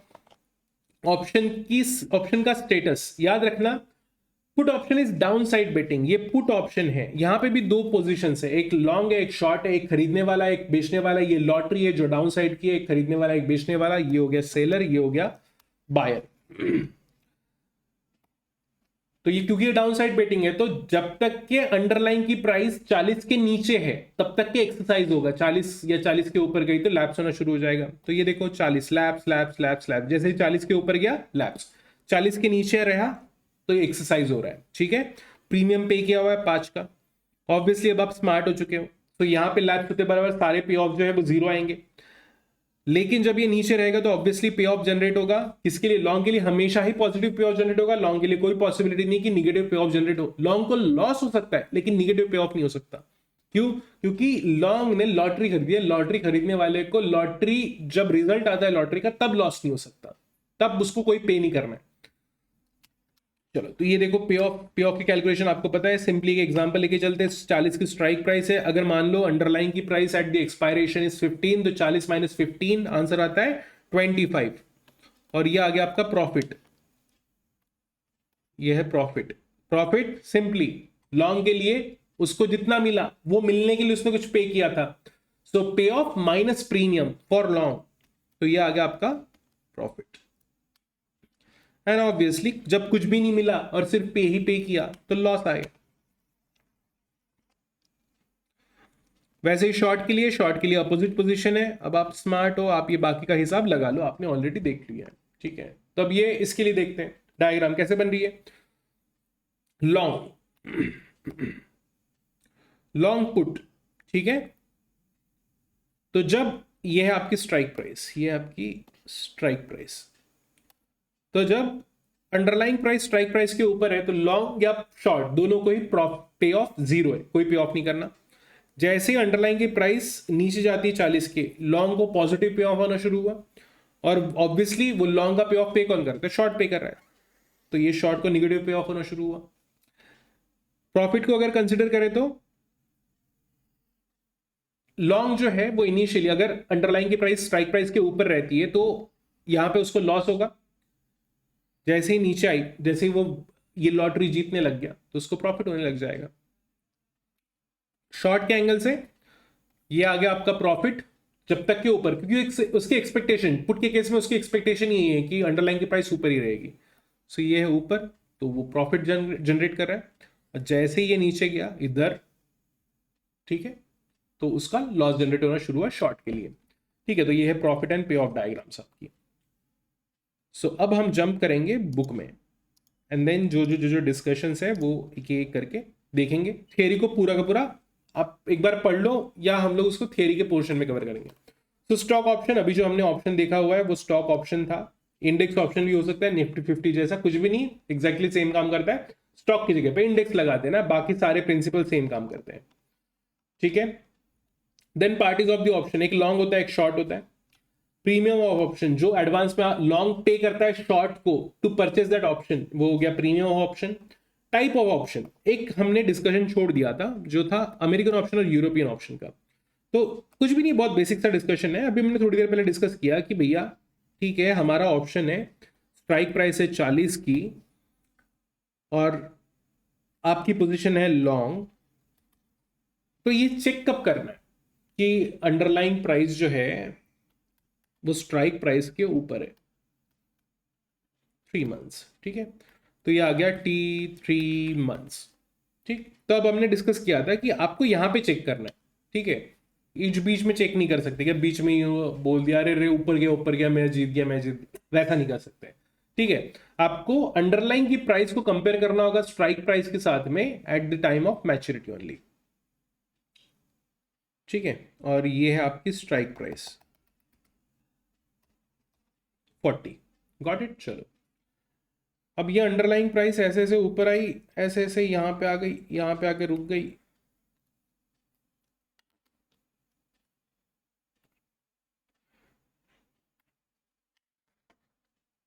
तो ये जो कुछ भी डिफरेंस होगा उसका पेमेंट हो जाएगा। तो हमने ये जो ये क्या हो गया, एक सेकेंड। तो हमने ये जो डिस्कशन किया था अब तक कि आपको प्राइस जो है comparison of underlying and strike price, इसका कंपैरिजन आपको करना है 3 महीने के एंड में, अज्यूमिंग की जो ऑप्शन की मैच्योरिटी है या टाइम टू एक्सपायरेशन है वो 3 मंथ्स है। ठीक है, सो ये अप्लीकेबल होता है, मतलब आप ऑप्शन एक्सरसाइज इसी डेट पे कर सकते हो। अगर ऐसा रूल है तो वो ऑप्शन होता है यूरोपियन ऑप्शन, उसको लिखते वक्त सीई लिखते हैं, सो कॉल यूरोपियन। वैसे ही पुट भी हो सकता है, तो पुट यूरोपियन, तो PE, CE and PE, call European put European, बहुत ही simple. I hope you got the idea.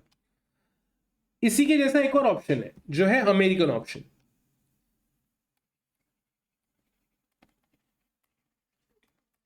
अब अमेरिकन ऑप्शन में क्या ऑप्शन है आपके पास में कि आप एज ए लॉन्ग, याद रखना एक्सरसाइज हमेशा लॉन्ग ही कर सकता है, शॉर्ट नहीं कर सकता।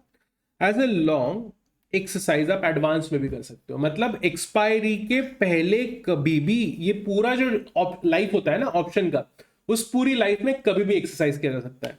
एज ए लॉन्ग मान लो आपको लग रहा है यार ये पॉइंट हाईएस्ट पॉइंट है, जबकि एक्चुअल में तो ये पॉइंट है हाईएस्ट, बट आपको लग गया, आपको नहीं पता ना आगे जाके ऊपर जाएगा नीचे जाएगा, ये पर्टिकुलर पॉइंट पे आपको लगा यार बढ़िया सिनारियो है, जीत रहा हूं मैं और इससे ऊपर अब नहीं जाएगा, तो आप यहीं पे अपना ऑप्शन एक्सरसाइज कर लो, और शॉर्ट को आपको डिफरेंस पे करना पड़ेगा इतना, ये वाला डिफरेंस। मान लो अगर आपने एक्सरसाइज नहीं किया और आप अगर यहां तक के वेट करते हो तो आप लूज कर जाओगे। ठीक है, ये ऑप्शन अवेलेबल किसके पास में? अमेरिकन वाले के पास में। अमेरिकन को कैसे लिखते हैं? CA&PA, ऐसे, कॉल अमेरिकन पुट अमेरिकन। तो यूरोपियन अमेरिकन, तो यूरोपियन अमेरिकन में फर्क क्या है? तो यूरोपियन ऑप्शन के केस में कॉल ऑप्शन को बिफोर स्ट्राइक प्राइस नहीं एक्सरसाइज किया जा सकता, अमेरिकन ऑप्शन के केस में आपका जो ऑप्शन है उसको एक्सरसाइज किया जा सकता है before expiry. That's the only difference, उससे ज्यादा कोई डिफरेंस है नहीं दोनों में। ठीक है, आई hope you got the idea कि हमने अभी क्या डिस्कस, मतलब इसका स्ट्रक्चर कैसे काम करेगा। तो यूरोपियन वाले को हमेशा एक नुकसान रहेगा कि अगर उसको पता भी चल गया, किसी ने, भगवान ने आके बता दिया कि देख भैया ये तो हाईएस्ट पॉइंट है, इसके ऊपर तो जाएगा नहीं मार्केट, अभी बेच दे, बढ़िया प्रॉफिट कमा के निकल जा, कुछ नहीं कर सकता, उसको रुकना ही पड़ेगा जब तक कि एक्सपायरी नहीं आती है। लेकिन अमेरिकन वाले को अगर भगवान ने बता दिया कि ये हाईएस्ट पॉइंट है, वो तुरंत बेचेगा, बेच के निकल जाएगा, राइट। अब यहाँ पे अगर एक सिंपल क्वेश्चन पूछे कि इंडिया में हमारे पास में यूरोपियन ऑप्शन है कि अमेरिकन ऑप्शन है, तो हम इंडिया में यूरोपियन ऑप्शन फॉलो करते हैं। आप ऑप्शन नहीं एक्सरसाइज कर सकते जब तक के मैच्योरिटी नहीं आ जाती है। तो आपने देखा होगा ना, लोग ऑप्शन में एंटर करते हैं फिर एग्जिट कर जाते हैं बिफोर एक्सपायरी, तो वो एक्चुअली ऑप्शन बेच देते हैं। तो मान लो मैंने ऑप्शन खरीदा, 3 महीने बचे थे एक्सपायरी के लिए, ठीक है, ये T3M है और ये T0 है, तो मैंने इस पॉइंट पे ऑप्शन को खरीदा, कॉल ऑप्शन को, और 3 महीने बचे हुए, ये पॉइंट पे मुझे रियलाइज हुआ कि ये मेरा हाईएस्ट पे ऑफ मुझे मिल रहा है, हाईएस्ट प्रॉफिट मुझे इस पर्टिकुलर पॉइंट पे जनरेट होगा। तो मैं क्या करूंगा, ये पर्टिकुलर ऑप्शन को पकड़ूंगा और किसी को बेच दूंगा, भैया तू खरीद ले मेरे से, तो वो जो कुछ भी डिफरेंस होगा वो मुझे पे करेगा। ऑप्शन एक्सरसाइज नहीं हुआ है, ऑप्शन एक्सरसाइज नहीं हुआ है, मैंने अपना ऑप्शन पकड़ के किसी और को बेच दिया। तो जब ऑप्शन अच्छा खासा प्रॉफिटेबल है उस पर्टिकुलर पोजीशन पे, ठीक है, तो वो जो प्रॉफिटेबिलिटी ऑफ ऑप्शन है उससे ऑप्शन की वैल्यू भी तो बढ़ेगी। तो ऑप्शन की जो वैल्यू बढ़ जाती है, वैल्यू बढ़ने के बाद में आप पे कर दो, ट्रांसफर कर दो आगे वाले को, तो आपको पेमेंट आ जाएगा, जीत गए आप ऑप्शन। बहुत ही बढ़िया, राइट। चलो अब यहाँ पे आगे बढ़ते हैं। पे ऑफ सिनारियोज तो हमने देख लिया, ये वाला डायग्राम मैंने आपको दिखा दिया था, long call, short call, right, long put, short put, तो ये सब भी हो गया। सो कंपैरिजन विद स्टॉक फ्यूचर्स, तो फ्यूचर्स के साथ में कंपैरिजन मैंने ऑलरेडी कंपेयर करवा दिया है, ठीक है। अब आती है बात वैल्यूएशन की। तो ऑप्शन में एक और चीज बेसिक, मतलब जो कॉन्सेप्ट है ना ऑप्शन वैल्यूएशन का, तो ऑप्शन वैल्यूएशन का कॉन्सेप्ट कैसा है, ऑप्शन की वैल्यू, ऑप्शन की वैल्यू मतलब जो आप प्रीमियम पे कर रहे हो ना, तो वो premium is indicative of option value, ठीक है, premium is indicative of option value, simple straight forward. तो मान लो कि आपके जीतने के चांसेस, कोई भी ऑप्शन हो सकता है, कॉल हो पुट हो, आपके ऑप्शन में जीतने के चांसेस अगर ज्यादा है तो वैल्यू ज्यादा होगी, अगर जीतने के चांसेस कम है तो वैल्यू कम होगी, स्ट्रेट सिंपल। मान लो 1 महीना बचा है ऑप्शन एक्सपायर होने के लिए, स्ट्राइक प्राइस है 500, स्ट्राइक प्राइस है 500, टाइम टू एक्सपायरी बचा है 1 मंथ, ये नेचर है, ये है कॉल ऑप्शन, और अंडरलाइंग आज चल रही है 100, ठीक है। मुझे बताओ ये किस सिनारियो में पॉसिबल है कि 1 महीने में 100 से ये जो पर्टिकुलर अंडरलाइंग है, मतलब S0 जो है वो 100 से 500 पार करके प्रॉफिट जनरेट करने लग जाए, नहीं हो पाएगा ना। तो ऑब्वियस सी बात है, ये पर्टिकुलर ऑप्शन की वैल्यू जो है वो बहुत ही कम होगी, इसकी प्राइस जो है वो बहुत ही कम होगी, वैल्यू बहुत ही कम होगी, ठीक है। अब यही सिनारियो को थोड़ा चेंज कर लेते हैं। मान लो आज S0 चल रहा है 700, अरे भाई कॉल ऑप्शन है, स्ट्राइक प्राइस 500 है और S0 700 है, 200 तो आज ही प्रॉफिट में हूं। अब मैं एक्सरसाइज नहीं करता बात अलग है, लेकिन 200 तो आज ही प्रॉफिट में हूं, और ऊपर बढ़ सकता है, नीचे भी जा सकता है, लेकिन बढ़ भी सकता है, तो चांसेस बहुत ज्यादा है ना जीत जाने के, राइट। तो ऑब्वियसली ये हाईली वैल्यूएबल ऑप्शन होगा, ठीक है। तो जब ऑप्शन हाईली वैल्यूएबल होता है, मतलब ऑप्शन को अगर मान लो आज ही एक्सरसाइज कर लिया जाए, अगर ऑप्शन को आज ही एक्सरसाइज कर लिया जाए लॉन्ग के साइड से, क्योंकि लॉन्ग ही एक्सरसाइज कर सकता है, शॉर्ट कर नहीं सकता, अगर लॉन्ग ने आज ही एक्सरसाइज कर लिया और अगर उसको प्रॉफिट हो रहा है तो उसे कहते हैं इन द मनी ऑप्शन। तो ऑप्शन आज भले आप एक्सरसाइज ना करो, लेकिन अगर आज ही प्रॉफिट हो सकता है तो that is in the money option. अगर मान लो X एंड S0, सो ये वाला जो सिचुएशन है ये ITM है, इन द मनी। अगर मान लो S0 और X at the same level है, जो कि कब बहुत रेयरली पॉसिबल है, 1 आध सेकंड के लिए होता होगा तो होता होगा, उसे कहते हैं एट द मनी, ठीक है, एट द मनी। और अच्छा ये कब मैच्योरिटी में देखना है या पहले, कभी भी देखो आप, ठीक है, आप जिस भी पॉइंट पे देख रहे हो आप बता सकते हो ITM है, OTM है, that is out of the money है, या ATM है, ठीक। और मान लो S0 है 300 और आपका X है 500, then in that particular case 500 300, this is OTM, out of the money. ये पूरा का पूरा सिनेरियो उल्टा हो जाएगा किस केस में, पुट के केस में। पुट में कब आप जीत रहे होते हो, ये पर्टिकुलर अगर सिनेरियो है, आपका अंडरलाइन 300 है, स्ट्राइक प्राइस 500 है, तो इस पर्टिकुलर सिनेरियो में आप जीत रहे हो, पुट ऑप्शन है तो आप जीत रहे हो, तो ये हो गया आपका फिर in the money, ITM put, ठीक है। अगर मान लो ये 500 होता तो एटीएम होता, और अगर ये 600 और 500, 600 एंड 500 का कंपैरिजन है तो ये ओटीएम हो जाता, out of the money put. ठीक, चलो आपको समझ में आ गया, in the money, out of the money and at the money, simple discussion है। कैलकुलेशन वगैरह में काम में नहीं आता है, वो लिखा रहेगा टेक्स्ट में, तो आपको समझ में आना चाहिए, इसके लिए बता दिया। अब यहाँ पे देखो, ये अगर सिनारियो है और ये पुट ऑप्शन है तो ऑलरेडी एक्सरसाइज हो रहा है, तो इसकी वैल्यू अच्छी खासी होगी। गलत बोल दिया, इसकी वैल्यू बहुत कम होगी क्योंकि ये पुट ऑप्शन है, अंडरलाइन की प्राइस ऑलरेडी ज्यादा है 500 के कंपैरिजन में, है ना। वो 600 से 500 के नीचे चले जाना, इस थोड़ा सा बहुत बड़ी गैप, और एक ही महीना बचा हुआ है। ये अगर ज्यादा टाइम होता तो ऑब्वियसली लाइक ज्यादा बेटर रहता, और वही अगर ये सिनारियो है तो हाईली वैल्यूएबल ऑप्शन हो जाएगा ये, ठीक है। तो एग्जैक्टली इस वैल्यू को निकालना कैसे, क्योंकि यहां पे तो हमने कैसा है ना, एक मोटा मोटा अंदाजा ले लिया, बट इन फ्यूचर तो कुछ भी हो सकता है। आपको चेक तो एक्सपायरेशन पे करना है, तो एक्सपायरेशन पे जो भी आप चेकिंग करोगे कि प्रॉफिटेबल है कि नहीं है, तो वो जो पर्टिकुलर डिस्कशन है, मतलब प्रॉफिटेबिलिटी के एंगल से उसकी वैल्यू निकालना कि कितनी वैल्यू बन जाएगी, तो वो होता है ऑप्शन वैल्यूएशन टेक्निक। तो अब हम इसमें सीखेंगे वैल्यू निकालना।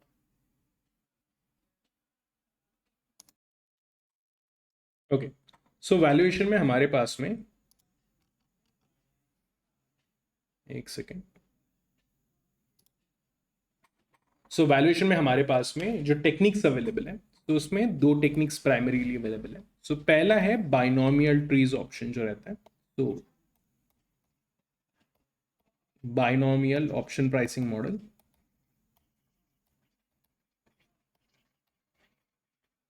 और दूसरा है Black Scholes and Merton model, BSM model. तो दो प्राइमरी मॉडल है, यही ज्यादा टेस्टेबल होता है एग्जाम के एंगल से, अगर आप देखो तो इसी के ऊपर क्वेश्चंस आएंगे।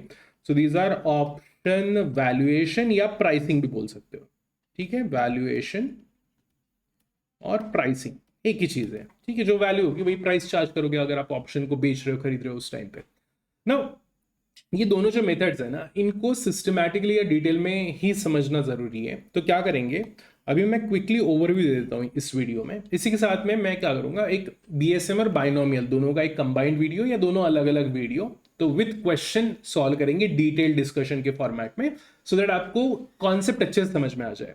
क्योंकि पूरे चैप्टर का जो रस है या जो कंटेंट है इंपॉर्टेंट वाला, वो यही है। तो जस्ट रिवीजन करा दूं मैं कुछ भी और फिर आप बोलोगे हाँ समझ गया, वो करने से ज्यादा बेटर है ये अप्रोच। अभी हम रिवाइज करेंगे, अभी हम क्विक ओवरव्यू करेंगे, एंड देन आप क्या करोगे, साथ में डिस्क्रिप्शन में दिए हुए वीडियोस देख लेना, जहां पे आपको detail discussion binomial option pricing model या बीएसएम मॉडल दोनों का मिल जाएगा, राइट। अच्छा, सो इसके लिए हम लोग डायरेक्टली नोट्स ही यूज करते हैं।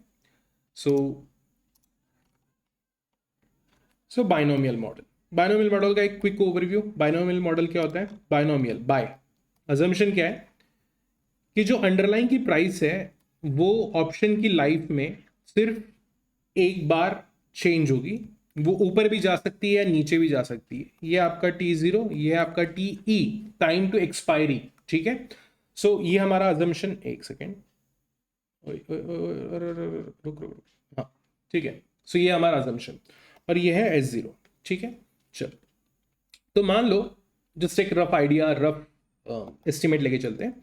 तो S0 जो है वो करंटली ट्रेड कर रहा है 100 पे। अगर ये ऊपर जाता है तो ये ऊपर जा सकता है 120 पे, अगर ये नीचे जाता है तो SD का मतलब होता है डाउन, SU का मतलब होता है S अप, ठीक है। सो 120 या नीचे, सो ये दो ही मूवमेंट पॉसिबल है, ठीक है। सो बाय का मतलब क्या हुआ कि लाइफ में सिर्फ दो ही मूवमेंट पॉसिबल है, ऑप्शन की लाइफ में दो ही मूवमेंट, या तो ऊपर जाएगा या तो नीचे जाएगा। किसकी बात करें, अंडरलाइन की बात करें। अंडरलाइन या तो ऊपर जाएगी या तो अंडरलाइन नीचे जाएगी, बेसिक, बहुत कोई दिमाग इसमें लगाना नहीं है। अब मान लो ये जो ऑप्शन है ये था, ये है, सॉरी, इस पर्टिकुलर अंडरलाइन के ऊपर एक कॉल ऑप्शन है। कॉल ऑप्शन की जो स्ट्राइक प्राइस दी हुई है वो है से, क्या सही रहेगा, तो लेट्स टेक इट 90, ठीक है। अब अगर स्ट्राइक प्राइस 90 है तो यहां पे पे ऑफ, और ये कॉल ऑप्शन है तो पे ऑफ कितना आएगा, 90 माइनस 120, 120 माइनस 920, 120 माइनस 90, बोलो कितना आया पे ऑफ। तो यहाँ पे आया 30 का, और यहाँ पे ऑप्शन लैप्स कर जाएगा डाउन के केस में, ठीक है। तो ये आ गया आपके पास में पे ऑफ। अब ये एसयू जो है, अंडरलाइन की ऊपर जाने की probability PU is 40%, that is 0.40, and PD is 0.60. तो हमने ये ऑलरेडी पढ़ा हुआ है, कहाँ पे पढ़ा है, पोर्टफोलियो वाले चैप्टर में, कि आपके पास में अगर फिक्स पे ऑफ पॉसिबल है, जानना ये दो पे ऑफ पॉसिबल है और इनकी ये पे ऑफ की प्रोबेबिलिटी है, ये प्रोबेबिलिटी है, ये प्रोबेबिलिटी है और ये पे ऑफ है। सो 30 पे ऑफ मिलने की प्रोबेबिलिटी इज 0.40, 0 पे ऑफ मिलने की प्रोबेबिलिटी इज 0.60। तो क्या आप एक्सपेक्टेड पे ऑफ निकाल सकते हो? ये मैंने आपसे क्वेश्चन पूछा, क्या आप एक्सपेक्टेड पे ऑफ निकाल सकते हो? तो अरे बिल्कुल निकाल सकते हैं, यू आर जीनियस, राइट, है ना। कैसे निकालोगे एक्सपेक्टेड पे ऑफ? तो एक्सपेक्टेड पे ऑफ का कैलकुलेशन बहुत ही सिंपल है। Expected pay off at time कब निकल रहा है? ई पे, टीई। तो ये निकलेगा कि पहला ऊपर एसडी के केस में 30 का पे ऑफ निकल सकता है, याद रखना 30 का पे ऑफ निकल सकता है, उसकी प्रोबेबिलिटी 0.40 प्लस 0 पे ऑफ मिलने की प्रोबेबिलिटी 0.60, दोनों की टोटल कर लो। तो 0.30 मल्टीप्लाइड बाय 0.4 ये आता है 0.12। ये वाला कैलकुलेशन करने की जरूरत नहीं है, 0 मल्टीप्लाइड बाय एनीथिंग इज 0। तो 0.12 is the expected pay of. तो ये जो एक्सपेक्टेड पे ऑफ है यही वैल्यू होती है, और जो वैल्यू होती है उसी को चार्ज करते हैं। लेकिन यहां पे एक गड़बड़ है। गड़बड़ क्या है? तो आपने एक्सपेक्टेड पे ऑफ जो है, एक्सपेक्टेड पे ऑफ वो निकाला है यहां पे,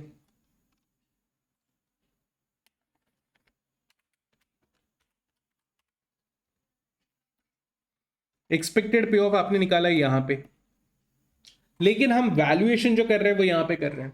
तो ऑब्वियसली ये पर्टिकुलर पॉइंट से लेके यहां तक के इसको डिस्काउंटिंग करके वापस लाना पड़ेगा, डिस्काउंटिंग करनी पड़ेगी। तो अभी एकदम रफ एस्टिमेट के तौर पे ये मान लेते हैं कि जो रिस्क फ्री रेट है आरएफ जो है वो है 10% पर ईयर, राइट। सो एनुअल रेट लिखने के लिए, अच्छा लिखने के लिए पीए, पर एनम, ठीक है। और ऑप्शन की जो लाइफ है ये जो है ये पूरा हम 1 साल मान लेते हैं। तो हमारा C0 कॉल का टुडेज प्राइस क्या आएगा? सिंपली तो हमारा जो ये पे ऑफ है, ये वाला पे ऑफ, एक्सपेक्टेड पे ऑफ, इसको डिवाइड कर लेंगे डिस्काउंटिंग फैक्टर से 1 साल के। अब आप तो जीनियस लोग हो, आपको डिस्काउंटिंग फैक्टर वगैरह समझाना पड़ जाए तो मतलब तो चैनल बंद करना पड़ जाएगा मुझे, है ना। अपना 0.90, 10.90, ठीक है, 10.90 आ गया आपका। तो ये आ गया C0 value of call, expected pay off, present value of expected pay off, ठीक है। चलो, सो ये इजी था समझने के लिए। अब अगर इसी चीज को, इसी पर्टिकुलर सिनारियो को हम लोग अगर पुट का अगर ऑप्शन दे दे या पुट बोल दे तो ये क्या होगा? तो यहाँ पे ये 0 आ जाएगा अगर ये पुट है कॉल की जगह पे, और यहाँ पे इसका पे ऑफ आएगा 10 का। बाकी प्रोबेबिलिटी से मल्टीप्लाई करो, एक्सपेक्टेड पे ऑफ निकालो, एक्सपेक्टेड पे ऑफ की प्रेजेंट वैल्यू निकालो, that will be P0। Got it? बहुत सिंपल, स्ट्रेट फॉरवर्ड, कोई दिमाग लगाने की जरूरत नहीं है। अब यहां पे हमने क्या किया ना, यहां पे हमने ये दो वैल्यूज जो है उनको अज्यूम कर लिया। रूल के हिसाब से पीयू और पीडी, पीयू और पीडी को निकालना होता है, और पीयू और पीडी निकलते हैं ये फॉर्मूला से। अभी हम बाइनोमियल डिस्कस कर रहे हैं, याद रखना, R minus D divided by U minus D. So U and D क्या है? U is upside factor and D is downside factor। और इसका कैलकुलेशन बहुत भयंकर है, बहुत ही डिफिकल्ट है। मतलब दिखाओ मैं कैलकुलेशन कैसे है इसका। So upside factor is equal to, ऊपर गया तो कितना जाएगा? 120, और आज का प्राइस 100, तो 120 divided by 100 is equal to 1.2। देखा कितना डिफिकल्ट है कैलकुलेशन, है ना। वैसे डाउन साइड का भी बहुत डिफिकल्ट है, ठीक है। तो 80 डिवाइडेड बाय 100, तो आप 80 को पकड़ोगे ऊपर डिवाइडेड बाय 100, तो ये आएगा 0.80, ठीक है। तो U और D इस तरीके से निकल जाएगा। तो U 1.2, U हमेशा 1 पॉइंट समथिंग में रहेगा, याद रखना। क्यों? क्योंकि हम मान के चल रहे हैं ना, तो ये जो है अभी का जो प्राइस है इसके दो साइड्स बन रहे हैं, एक ऊपर जाने वाला साइड बन रहा है, एक नीचे जाने वाला साइड बन रहा है। तो U एंड D इस तरीके से होगा। R जो है हमारे पास में 10% ऑलरेडी है, तो R को लिखते वक्त इस तरीके से लिखना है, 1 पॉइंट करके लिखना है, ठीक है। तो इसका आंसर आएगा probability of upside PU PU is equal to 1.10 minus down, which is downside factor, which is 0.80, divided by 1.2 minus 0.80, और इसको सॉल्व करोगे तो आपका आंसर आ जाएगा. सो 1.10 माइनस 0.8, सो ये आता है 0.30 ऊपर में और 0.40 नीचे में. सो 0.30 डिवाइडेड बाय 0.40, आंसर आता है 0.75. 0.75. This is your probability of upward movement. तो यहां पे हमने अज्यूम कर लिया था ना 0.40, तो यहां पे करेक्ट प्रोबेबिलिटी क्या आएगी? 0.75, दैट इज 75%. अब बताओ मुझे डाउन साइड प्रोबेबिलिटी क्या आएगी? PD. तो obviously 1 minus PU, upside probability. तो 1 माइनस 0.75 इज इक्वल टू 0.25. तो ये आ गया.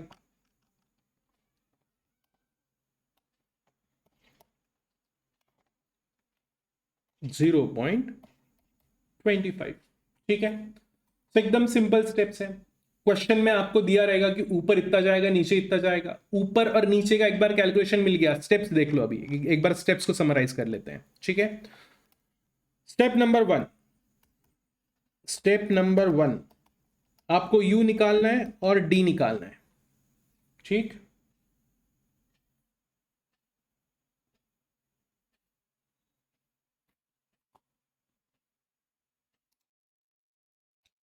अब U और D कैसे निकालोगे? तो वही फॉर्मूला लगाओगे. U तो SU डिवाइडेड बाय S0, और D कैसे निकालोगे?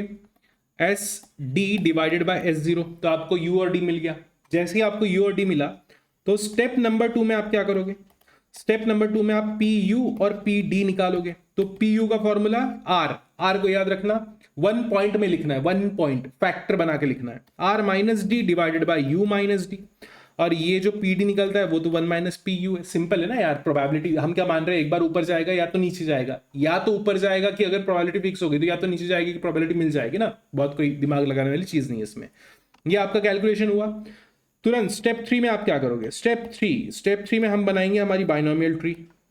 ये आ गया आपकी बाइनोमियल ट्री. यहाँ पे लिखो SU, यहाँ पे लिखो SD, और ये जो आपकी प्रोबेबिलिटीज आ गई, ये आपके आ जाएगी PU, और ये आ गया आपकी PD, ये आ गया आपका S0. S0 से हमें बहुत ज्यादा मतलब नहीं होता. इनिशियल कैलकुलेशन में ही काम में आता है. U और D के कैलकुलेशन में आता है. बाकी S0 नहीं भी रहा तो चलता. ठीक है. तलाक तलाक तलाक S0 के साथ में. फिर ये करो. फिर इसके बाद में आप क्या निकालोगे? पे ऑफ निकालोगे. पे ऑफ निकाल लो. यहाँ पे कॉल है या पुट है, जिसके भी हिसाब से स्ट्राइक प्राइस दिया रहेगा, कॉल पुट जो भी दिया है उसके हिसाब से आप पे ऑफ निकाल लोगे. 1 2 पे ऑफ निकल गया. पे ऑफ निकलने के बाद में एक्सपेक्टेड पे ऑफ निकालना है. सॉरी, मैंने प्रेजेंट वैल्यू निकाल दिया. ठीक है. एक्सपेक्टेड पे ऑफ निकालना है. एक्सपेक्टेड पे ऑफ यहां पे निकालो और फिर इसको खींच के यहां पे लेके आ जाओ, जो होगा present value of expected pay of. अब ये जो है ना, ये हुआ 1 स्टेप बाइनोमियल मॉडल. अब इसी के जैसा 2 स्टेप बाइनोमियल भी होता है. तो अब ये 2 स्टेप कैसा होता है? तो 2 स्टेप के लिए मैं एक थोड़ा इलिस्ट्रेशन लेके चलता हूं. सो से कि करंटली S0 जो है वो S0 है 50. ठीक है. सो इसकी जो अप साइड मूव होने की जो प्रपोर्शन है, ये 20% से U जा सकता है, मतलब ऊपर जा सकता है, एंड 20% से ही नीचे आ सकता है. ठीक है. ऊपर 20%, नीचे 20%. ठीक है. Time to expiration is 1 year, calculation को सिंपल करने के लिए. और स्ट्राइक प्राइस जो है ये है से 45, और ऑप्शन का जो टाइप है ये है कॉल ऑप्शन. तो आपको कॉल 0 निकालना है. ठीक है. चलो, इतनी ही इंफॉर्मेशन दी है. इसके साथ में एक और चीज लगेगी, रिस्क फ्री रेट. तो रिस्क फ्री रेट हमारा स्टैंडर्ड 10% सेमी एनुअल ले लेते हैं. अब बोलो भैया करे कैसे? कैसे कैलकुलेशन करना है इसका? और हम क्या कर रहे हैं? हम 2 स्टेप बाइनोमियल ले रहे हैं. 2 स्टेप. तो 2 स्टेप बाइनोमियल मॉडल जो होता है ना, देखो पहला वाला था 1 स्टेप.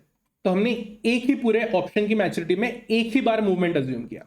2 स्टेप बाइनोमियल में मूवमेंट जो होगा वो 2 बार होगा. तो कैसे होगा? देखो, ये आपका पूरा T0 से लेके T1.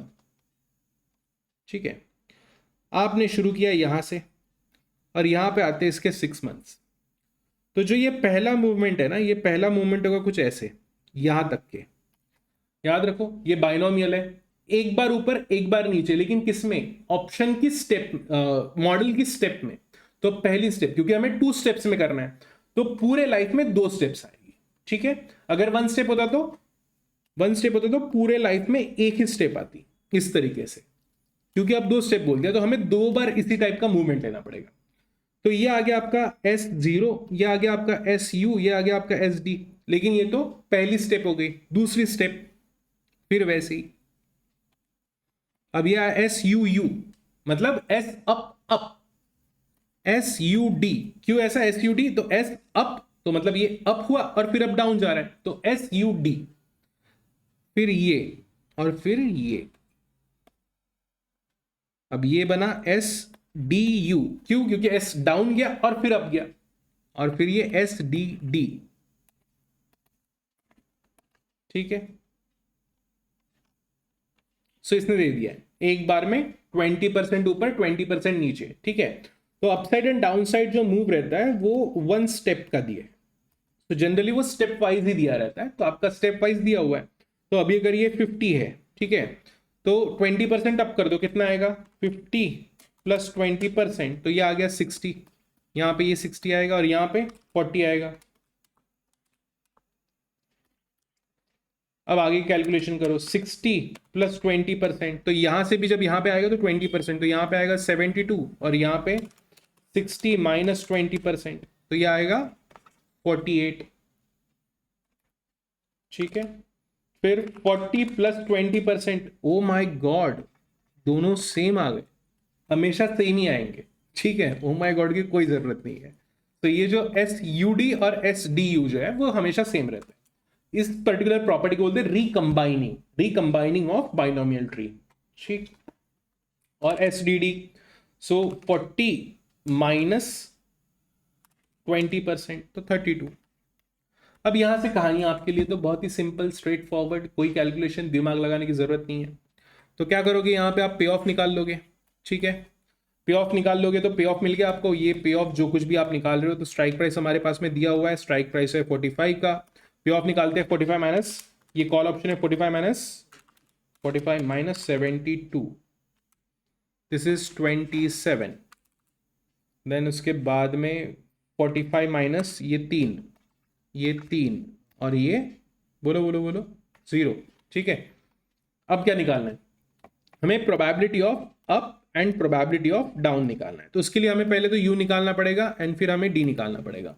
बिना कोई कैलकुलेशन में U और D 1.2 और 0.80 है ये बता सकता, लेकिन आपके संतुष्टि के लिए we will do our calculation. So 60/50 is 1.20।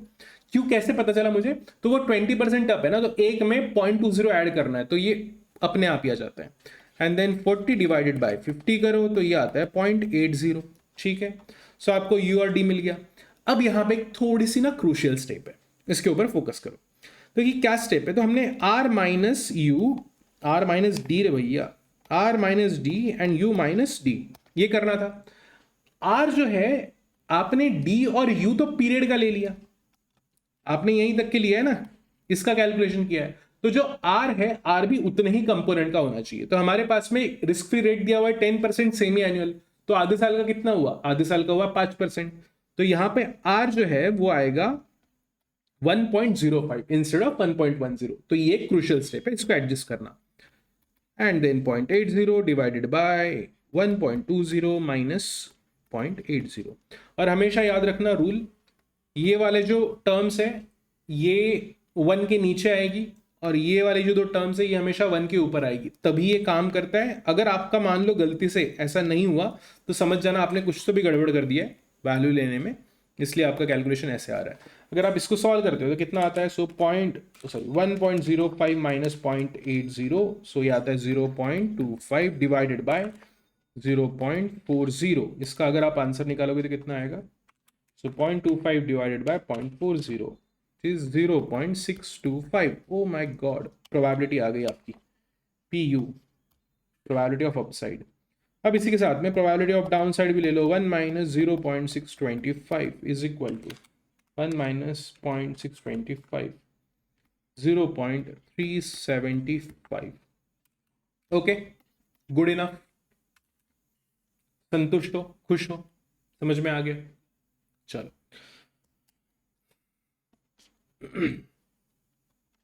अब क्या करेंगे? 0.625 एंड 0.375, 0.625, 0.375, तो ये आ गई हमारी ये प्रोबेबिलिटीज। अब यहां पे क्या करेंगे?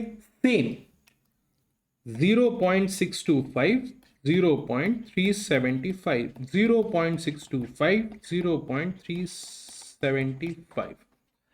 अब एक और चीज याद रखना थोड़ी सी, ये जो पे ऑफ निकलेगा ना आपका, एक्सपेक्टेड पे ऑफ निकालते वक्त आपको कैसे निकालना है ये याद रख लो।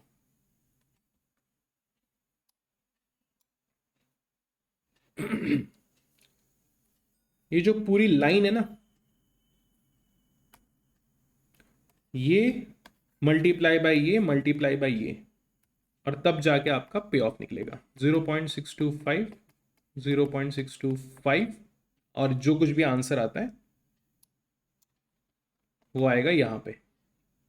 जब आप इसके साइड का एक्सपेक्टेड पे ऑफ मतलब कैलकुलेशन कर रहे हो एक्सपेक्टेड पे ऑफ का, तो आपको 1, 2, 3, ठीक है। फिर उसके बाद में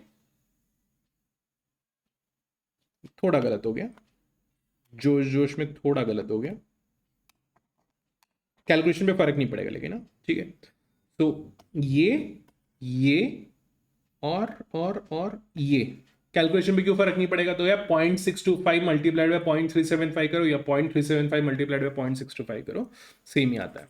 इसके लिए ये इस तरीके से मल्टीप्लाई करोगे। So now two probabilities multiply by this पे ऑफ, एंड ये आखिरी में बचा, तो 0.375 multiplied by 0.375 multiplied by 0, answer निकाल लो, सबकी टोटल लगा लो, जितनी भी वैल्यूज है, इसकी, and then you will get expected pay off at this particular point T1, और उसको खींच के वापस लेके आ जाओ, उसको प्रेजेंट वैल्यू निकाल लो, राइट। इसके डिटेल कैलकुलेशन देखेंगे हम बाइनोमियल ऑप्शन प्राइसिंग का जो प्रॉपर वीडियो रहेगा उसमें, ठीक है। अब हम आगे बढ़ते हैं, नेक्स्ट जो वेरिएशन है हमारे पास में अवेलेबल फॉर ऑप्शन वैल्यूएशन और ऑप्शन प्राइसिंग, और यहां पे आप देख सकते हो ये दिया हुआ है आपके पास में, ये दिखा, इलस्ट्रेशन दिख रहा है, ठीक है ना।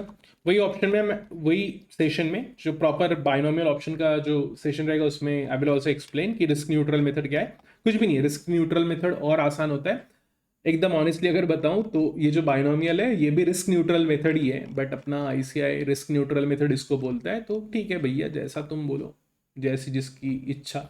तो यहाँ पे कैसा है ना, ये रिस्क न्यूट्रल मेथड में याद है हमने पी के लिए जो फॉर्मूला लगाया था वो R minus D divided by you minus D, ये वाला लगाया था, जो कि लगता है ये बाइनोमियल में। दिखा दूं मैं फॉर्मूला आपको, ये देखो कहाँ गया फॉर्मूला, हाँ ये देखो, ये है आपका फॉर्मूला। अब ये रिस्क न्यूट्रल में ना प्रोबेबिलिटी निकालने का मेथड चेंज हो गया, तो क्या मान के चलते हैं यहाँ पे कि ये बोलते कि यार जो इन्वेस्टर है ना वो रिस्क इंडिफरेंट है, उसको रिस्क से इतना फर्क नहीं पड़ता, तो हम ये अजम्पशन के साथ में अगर चलते हैं तो फिर हम कैसे कैलकुलेशन कर सकते हैं प्रोबेबिलिटी का, ठीक है। तो ये इलिस्ट्रेशन से आपको क्विकली समझ में आ जाएगा कि पी कैसे निकालना है, सब कुछ सेम है, सारे कैलकुलेशन सेम है, सिर्फ पी और यू का कैलकुलेशन चेंज होता है, sorry P U and P D का कैलकुलेशन चेंज होता है। Suppose the price of the share, ये जो कंपनी का शेयर है करंटली वो 50 चल रहा है, एक साल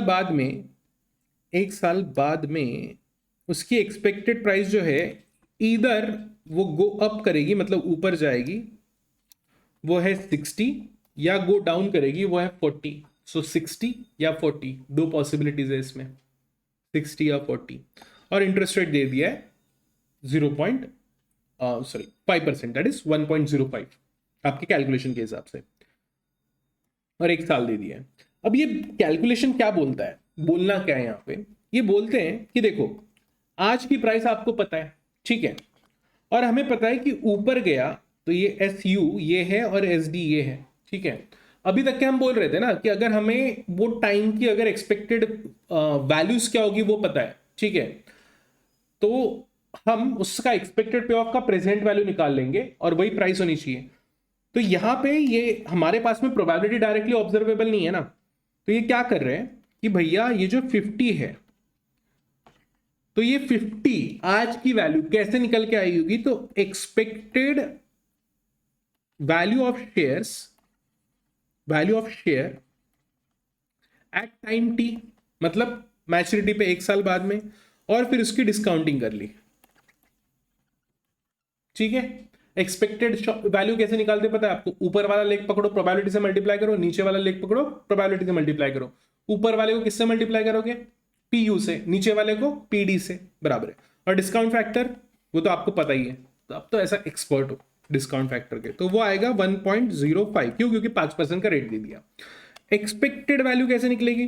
तो बोल दिया है ना कि यार ऊपर अगर गया तो 60 जाएगा, तो इसको मल्टीप्लाई करेंगे पीयू से, और नीचे गया तो 40 जाएगा, इसको मल्टीप्लाई करेंगे पीडी से। अब ये हमें पता है कि पीडी कैसे निकला था, 1 माइनस पी यू, राइट। तो कुछ भी नहीं, इसको सॉल्व कर लिया तो आपको पी यू और पी डी मिल गया। ये देखो, ये आपको प्रोबेबिलिटी मिल गया पी यू एंड 1 माइनस ये पी यू, तो ये आ गया पी डी, सिंपल। अब हमने ये पी यू और पी डी जो है, इंस्टेड ऑफ हमने जो आर माइनस यू वाला फॉर्मूला यूज किया था ना, उसकी जगह पे अब हम ये वाली प्रोबेबिलिटीज यूज करेंगे, नथिंग एल्स। बेसिक बस प्रोबेबिलिटी कैसे कैलकुलेट करना है उतना ही चेंज है, बाकी सब कैलकुलेशन सेम है। Got it? चलो नेक्स्ट वही कैलकुलेशन है। फिर आता है हमारा बहुत ही प्यारा मॉडल जो कि है ब्लैक-शोल्स एंड मैटन मॉडल। तो कहानी ऐसी, अगर शॉर्ट मुझे कहानी समझानी है आपको, तो ये जो हम बाइनोमियल करते हैं ना, ठीक है, ये 2 स्टेप बाइनोमियल निकाल दिया मैंने। ये है आपका टाइम पीरियड, लाइक इस तरीके से, ओके।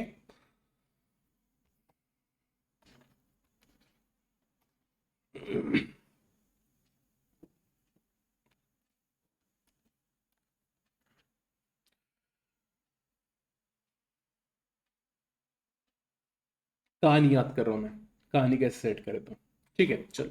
तो अब हम ये 2 स्टेप्स मान के चल रहे हैं। इन रियल लाइफ ऐसा हो रहा है क्या? नहीं हो रहा है ना। इन रियल लाइफ तो वो कंटिन्यूअस मूवमेंट है, ठीक है। यहां पे ये डिसकंटिन्यूअस मूवमेंट मान के चलता है। जब आप ये 2 स्टेप वाला मॉडल बोलते हो ना, तो ये डिसकंटिन्यूअस मूवमेंट बोलता है। लेकिन प्राइस जो है ना शेयर की, वो तो कंटिन्यूअसली ऊपर नीचे ऐसा हर मूवमेंट होती जा रही है ना।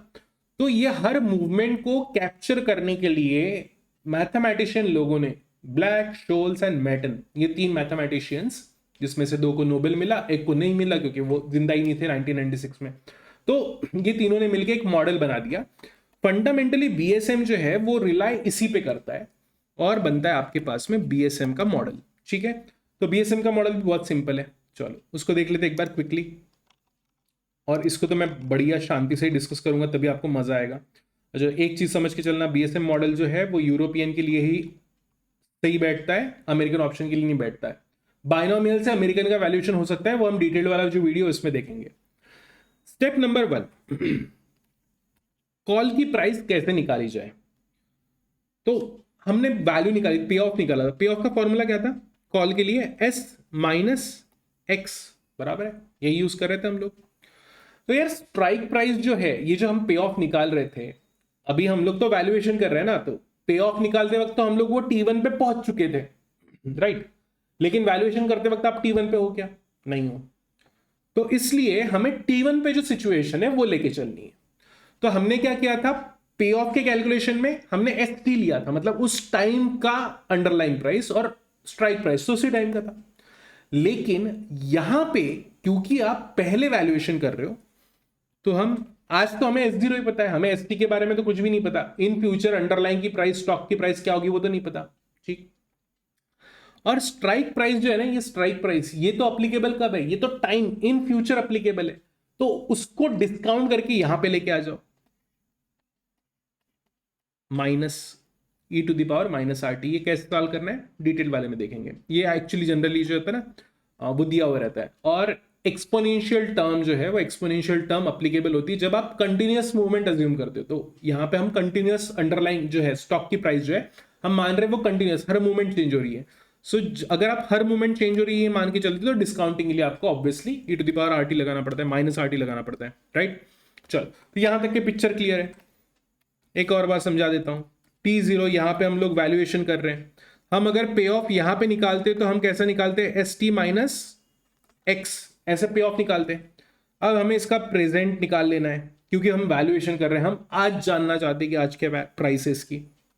तो दोनों का प्रेजेंट वैल्यू, तो भैया स्टॉक का प्रेजेंट वैल्यू निकालने की तो जरूरत है नहीं, क्योंकि अभी का प्राइस तो मुझे पता है। तो हमने S0 ले लिया इसकी जगह पे, ये ST की जगह पे S0 ले लिया, यहां तक कि कंफर्टेबल हो। फिर उसके बाद में स्ट्राइक प्राइस का मेजरमेंट या use at that particular time T1 पे होने वाला है, तो उसको डिस्काउंटिंग कर लो, क्योंकि स्ट्राइक प्राइस की आज की वैल्यू नहीं पता ना, उसको डिस्काउंटिंग करके लाना पड़ेगा। तो ये डिस्काउंटिंग हो गया, ठीक है। और फिर हम इसको मल्टीप्लाई करते हैं ND1 यहां पे, ND2 यहां पे, ठीक है। सो ND1 ND2, तो ND1 और ND2 ये Z वैल्यू, Z टेबल से वैल्यूज निकल के आती है। ND1 भी दिया रहेगा, ND2 भी दिया रहेगा, नहीं दिया तो टेबल दिया रहेगा। अगेन डिटेल डिस्कशन में वी विल डिस्कस, ये वो एरिया नहीं है जहां पे हम डिस्कस करते हैं। आपको नहीं पता मान लो कि ND1 कैसे करते हैं, तो प्लीज कमेंट करो इस वीडियो पे, मैं एक्सप्लेन कर दूंगा ND1 एग्जैक्टली क्या होता है, कैसे निकलता है। और जो BSM का डिटेल वीडियो है उसमें तो मैं एक्सप्लेन करूंगा ही करूंगा, तो उसमें तो कोई आपको टेंशन की बात नहीं है, राइट। चलो, तो ये है ND1, ये है ND2, ठीक, बहुत सिंपल स्ट्रेट फॉरवर्ड। अगर वही हमें पुट की वैल्यू निकालनी होती तो हम क्या करते हैं, सेम पुट का जो पे ऑफ है वो कैसे निकलता है, x माइनस एस निकलता है, राइट। तो ऑब्वियसली x की present value e⁻ and s की प्रेजेंट वैल्यू तो S0। यहां पे आपको 1 माइनस ND2 यहां पे, ठीक है। हमेशा याद रखना x से हमेशा ND2 मल्टीप्लाई होगा, पुट कर रहे हो तो वन माइनस ND2 मल्टीप्लाई होगा, और यहां पे 1 माइनस ND1, तो S0 से हमेशा ND1 मल्टीप्लाई होगा। अगर आप पुट के लिए कर रहे हो तो 1 माइनस ND1 एप्लीकेबल होगा, ठीक, सिंपल। तो ये इनवर्स है, ठीक है। अगर किसी को बहुत ही जानना ही है तो ये नॉर्मल डिस्ट्रीब्यूशन है। तो हम निकालते हैं पहले D1, तो ये D1 यहां पे कट ऑफ आता है, और हम एक्चुअली में ये प्रोबेबिलिटी निकाल रहे हैं इतनी वाली, ठीक है। तो ये एरिया निकाल रहे हैं, एरिया अंडर द कर्व, उससे आंसर निकलता है ये। अब क्वेश्चन है कि भैया D1 D2 निकलेगा कैसे, तो ये n जो है ना, ND1 n, आपके पास में एक बार D1 आ गया तो आप n जो है मतलब नॉर्मल डिस्ट्रीब्यूशन यूज करके या टेबल Z टेबल यूज करके ND1 निकाल लोगे, तो वो तो वैल्यू फाइंड करने वाली चीज है। ND1 वैल्यू फाइंड की जाती है, D1 कैलकुलेट किया जाता है। D1 कैसे कैलकुलेट किया जाता है, तो ln of S upon x, strike price sorry underlying price divided by strike price plus R plus standard deviation square divided by 2 multiplied by T divided by sigma root T। ये है formula, जानबूझ के लिख रहा हूं क्योंकि यहाँ पे ढंग से लिखा नहीं है, ठीक है। सो ये आ गया फॉर्मूला आपके पास में ND1 निकालने का, बहुत चिंता करने की जरूरत नहीं है। ये वाला जो पार्ट है ना, ये तो दिया रहेगा आपको, ये वाला जो पार्ट है ये सॉल्व करके दिया रहेगा, आप कैलकुलेटर से नहीं कर सकते इसको, बाकी सारा जो कैलकुलेशन है वो आपको सॉल्व करना है, ये भी आपको सॉल्व करना है। अंडर रूट का बटन होता है कैलकुलेटर पे, यस होता है, ठीक है। सो इस फॉर्मूला को अगर आपको याद रखना है तो 3 टर्म्स में आप याद रख सकते हो। पहली टर्म होती है ln of s upon x, पहली चीज, प्लस दूसरी टर्म होती है r plus sigma square divided by 2, ठीक है, मल्टीप्लाइड बाई t। हमेशा टाइम से मल्टीप्लाई होगा स्टैंडर्ड डेविएशन या इंटरेस्ट रेट, क्यों, क्योंकि इंटरेस्ट रेट या स्टैंडर्ड डेविएशन टाइम स्पेसिफिक है ना, ऐसा नहीं है कि एक दिन का स्टैंडर्ड डेविएशन भी वही और एक साल का भी वही हो, तो अलग अलग होता है। तो टाइम का इंपैक्ट दे रहे हैं हम लोग यहाँ पे। जब भी ये जनरल रूल है, जब भी सिग्मा स्क्वायर है, जब भी सिग्मा स्क्वायर में है, वेरिएंस है, तो वो हमेशा टी से मल्टीप्लाई होगा, और जब भी सिग्मा है वो अंडर रूट टी से मल्टीप्लाई होगा। क्यों ऐसा, तो ये न्यूट्रल टर्म है, ठीक है, वेरिएंस न्यूट्रल टर्म है, तो उसको टी से मल्टीप्लाई करोगे। तो वेरिएंस से हम स्टैंडर्ड डेविएशन में जब आते हैं तो इसको अंडर रूट करते हैं, राइट। तो ये तो पूरा ही अंडर रूट होना चाहिए ना, तो अगर आपने पूरा ही अंडर रूट कर दिया तो ये ऐसा आ जाएगा, गॉट इट। क्यों, हम जब सिग्मा को मल्टीप्लाई करते हैं तो अंडर रूट टी से करते हैं, और जब सिग्मा स्क्वायर होगा, जैसे ही यहां पे ये सिग्मा स्क्वायर टर्म आ गया ना, तो यहां पे टी ही आएगा, अंडर रूट टी नहीं आ सकता, खत्म, मतलब नहीं आ सकता है, नहीं आ सकता, और दुनिया की किसी कैलकुलेशन में नहीं आ सकता, किसी भी फॉर्मूला में नहीं आ सकता। अगर आप सिग्मा ले रहे हो तो उसको अगर टाइम से मल्टीप्लाई कर रहे हो तो अंडर रूट टी से ही मल्टीप्लाई करना पड़ेगा, टी से मल्टीप्लाई नहीं हो सकता, ठीक है।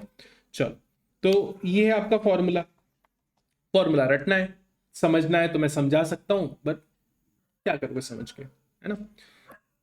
सो वही है, मतलब डिस्कशन रिवीजन वाला नहीं बचेगा। फिर ये आ गया आपका कैलकुलेशन कैलकुलेट करो, आंसर निकालो, D1 आ गया, D1 आया तो फिर D2 भी आ ही जाएगा। कैसे? तो D1 माइनस सिग्मा, अरे भाई sigma, sigma under root T. So अगर आप ऐसे करते हो तो D1 minus sigma under root T कर लो, तो आपका D2 आ जाएगा।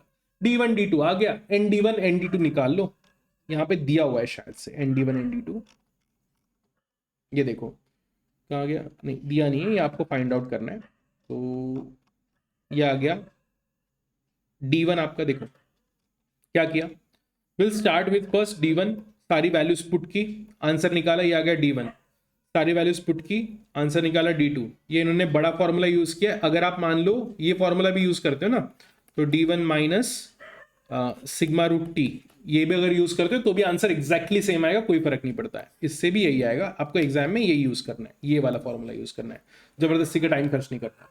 एक बार D1 D2 आ गया तो देखो ये D1 की वैल्यू ये यहाँ पे रखी और टेबल में फाइंड आउट कर लिया, ये D2 की वैल्यू यहाँ पे रखी, टेबल में फाइंड आउट कर लिया, 1 माइनस करके आंसर निकाल लिए।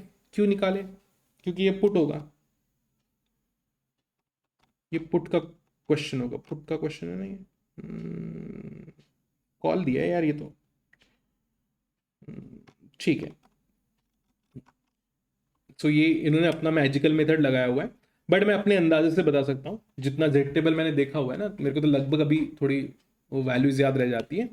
सो ये जैसा भी मेथड है ये थोड़ा सा गलत हो गया यहाँ पे, बट आंसर जो है वो आंसर एकदम प्रॉपर है। क्यों? देखो अगेन ऐसा कोई होगा ना आप लोगों में से वो शक कर रहा होगा, अरे इसको तो नहीं आता, देख ले भैया कैसा है ना, ये जो वैल्यू है ये दोनों वैल्यूज पॉजिटिव साइड में, ठीक है, मतलब ये कहीं पे यहां पे स्टैंड करेगी और यहां तक का एरिया इज 0.50, ठीक है। तो यहां का अगर एरिया उसमें ऐड कर लेते तो 0.50, ये देखो ये जो है ना, ये या ये मैं आपके कन्वीनियंस के लिए ये ले लेता हूं, ये वाली वैल्यू 0.3932। सो ये इस तरीके से ये आ गया। तो ये जो वैल्यू है यहां तक के का एरिया चाहिए हमें, इफेक्टिवली हम लोग क्या निकाल रहे हैं पता है, यहां तक के का एरिया, इस पर्टिकुलर पॉइंट तक के का, ये जो है ना 0.39 वाला, तो ये जो सेंटर पॉइंट है ये होता है 0, 0 के ऊपर जैसे ही आप जाओगे तो हर वैल्यू आपको 0.5 के ऊपर ही मिलेगी। तो ये 0.5 यहां तक क्या, क्यों ये 0.5 के ऊपर मिलेगी? क्योंकि ये 0.5 यहां तक के एरिया होता है, एंड देन ये वाला जो एरिया है एक्स्ट्रा एरिया ये 0.5 में और ऐड हो जाएगा। तो जब वो ऐड होगा तो it will give you value something like this, ठीक। I hope you got the idea कि क्यों ऐसा, मुझे कंफर्म है कि आंसर सही है, ये थोड़ा सा तरीका सही नहीं है, बस इस तरीके से नहीं करना चाहिए, कंफ्यूजन होता है, ठीक है। आप डायरेक्टली टेबल से आइडेंटिफाई कर सकते हो, फाइंड आउट कर सकते हो ये सब वैल्यूज। Got it. चलो तो ये मिल गया आपको, ये आंसर्स मिल गए, सही है, आगे बढ़ जाओ, आंसर निकल जाएगा। तो ND1 ND2 आ गया ना, तो बाकी तो फिर S0 multiplied by ND1 minus strike price multiplied by ND2, present value strike price multiplied by ND2, तो ये आ गया आपका BSM का मॉडल, ठीक है। उसके बाद में आते हैं ग्रीक्स। अंडरलाइन का ऑप्शन के ऊपर क्या फर्क पड़ता है, अंडरलाइन का ऑप्शन के ऊपर क्या फर्क पड़ता है, तो ये इंपैक्ट जो है वो ग्रीक्स आइडेंटिफाई करते हैं। ग्रीक्स आपके लिए थियोरेटिकल दिया हुआ है, आपको प्रैक्टिकल नहीं है। FRM CFA वालों को प्रॉपर प्रैक्टिकली कैलकुलेट करना होता है ग्रीक्स का value. So first thing Greeks में जो दी हुई है वो है आपकी प्राइस मूवमेंट, ठीक है, ये निकलता है डेल्टा एंड गामा। उसके बाद में टाइम टिल एक्सपायरेशन, ये होता है थीटा, मतलब ग्रीक जो है उसका थीटा होता है। वोलेटिलिटी का होता है वेगा, या उसको प्रॉपर टर्म जो है वो है कापा। कापा आपके करिकुलम में नहीं दिया है, कापा सही तरीका है बोलने का, वेगा गलत तरीका है। देन उसके बाद में इंटरेस्ट रेट को बोलते हैं रो, ठीक है। सो क्या क्या इंपैक्ट पड़ता है, जैसे कि मैंने स्टार्टिंग में बताया था, याद रखो ऑप्शन की वैल्यू बढ़ेगी या कम होगी विथ रिस्पेक्ट टू अंडरलाइन, ये हमेशा डिपेंड किस पे करता है कि ऑप्शन एक्सरसाइज होने की पॉसिबिलिटी बढ़ रही है या कम हो रही है, ठीक है। सो ये रूल लगा के आपको सारे कैलकुलेशन करने हैं। कॉल ऑप्शन है, कॉल ऑप्शन है, अंडरलाइन की प्राइस बढ़ रही है, कॉल ऑप्शन की वैल्यू बढ़ेगी या कम होगी? बढ़ेगी, खत्म, सिंपल है। कॉल ऑप्शन है, अंडरलाइन की प्राइस नीचे जा रही है, ऑप्शन की वैल्यू को क्या होगा? घटेगी। पुट ऑप्शन है, अंडरलाइन की प्राइस बढ़ रही है, पुट ऑप्शन की प्राइस घटेगी। अंडरलाइन की प्राइस नीचे जा रही है, पुट ऑपरेशन की प्राइस बढ़ेगी, खत्म हो गया पहला वाला part. Price movement of underline मैंने समझा दिया। टाइम टिल एक्सपायरेशन, आपके पास में ज्यादा टाइम है, ज्यादा टाइम है ऑप्शन एक्सपायरी होने के लिए, तो ज्यादा चांसेस है कि ऑप्शन एक्सपायर हो जाएगा, जैसी भी हालत में हो, गिरा पड़ा जैसा भी हो, लेकिन ज्यादा पॉसिबिलिटी है ना कि वो एक्सरसाइज हो जाएगा। आपके पास में ज्यादा टाइम है, कॉल हो या पुट हो, हमेशा पॉसिबिलिटी अच्छी खासी रहेगी। ऑन द अदर हैंड, अगर आप शॉर्टर ड्यूरेशन, मतलब टाइम ड्यूरेशन को कम करो, मान लो 4 ही दिन बचे हुए और स्ट्राइक प्राइस है 100, कॉल ऑप्शन की बात करें और अंडरलाइन चल रही है 80, यार 4 दिन में क्या ही हो जाएगा, नहीं निकल सकता ना ऑप्शन, ठीक है। तो जैसे जैसे टाइम कम होता जाएगा वैसे वैसे ऑप्शन के एक्सरसाइज होने की पॉसिबिलिटी कम होती जाएगी। तो इसलिए दोनों ही ऑप्शन कॉल एंड पुट, उनकी वैल्यू कम कम होती जाएगी जैसे जैसे टाइम कम होते जाएगा। समझ गया, चलो। देन उसके बाद में आता है वोलेटिलिटी। वोलेटिलिटी मतलब ये ऐसा movement, vibration, dispersion in stock prices. तो अगर स्टॉक प्राइसेस बहुत ऊपर नीचे जा रही है तो ज्यादा चांस है कि ऑप्शन की, जो एग्जांपल इसका ऐसा बता देता हूं, रुको, ठीक है, मैं कॉल भी बताऊंगा और पुट भी बताऊंगा। एक रूल है, बोला जाता है volatility is friend of all option, ऐसा स्टेटमेंट है।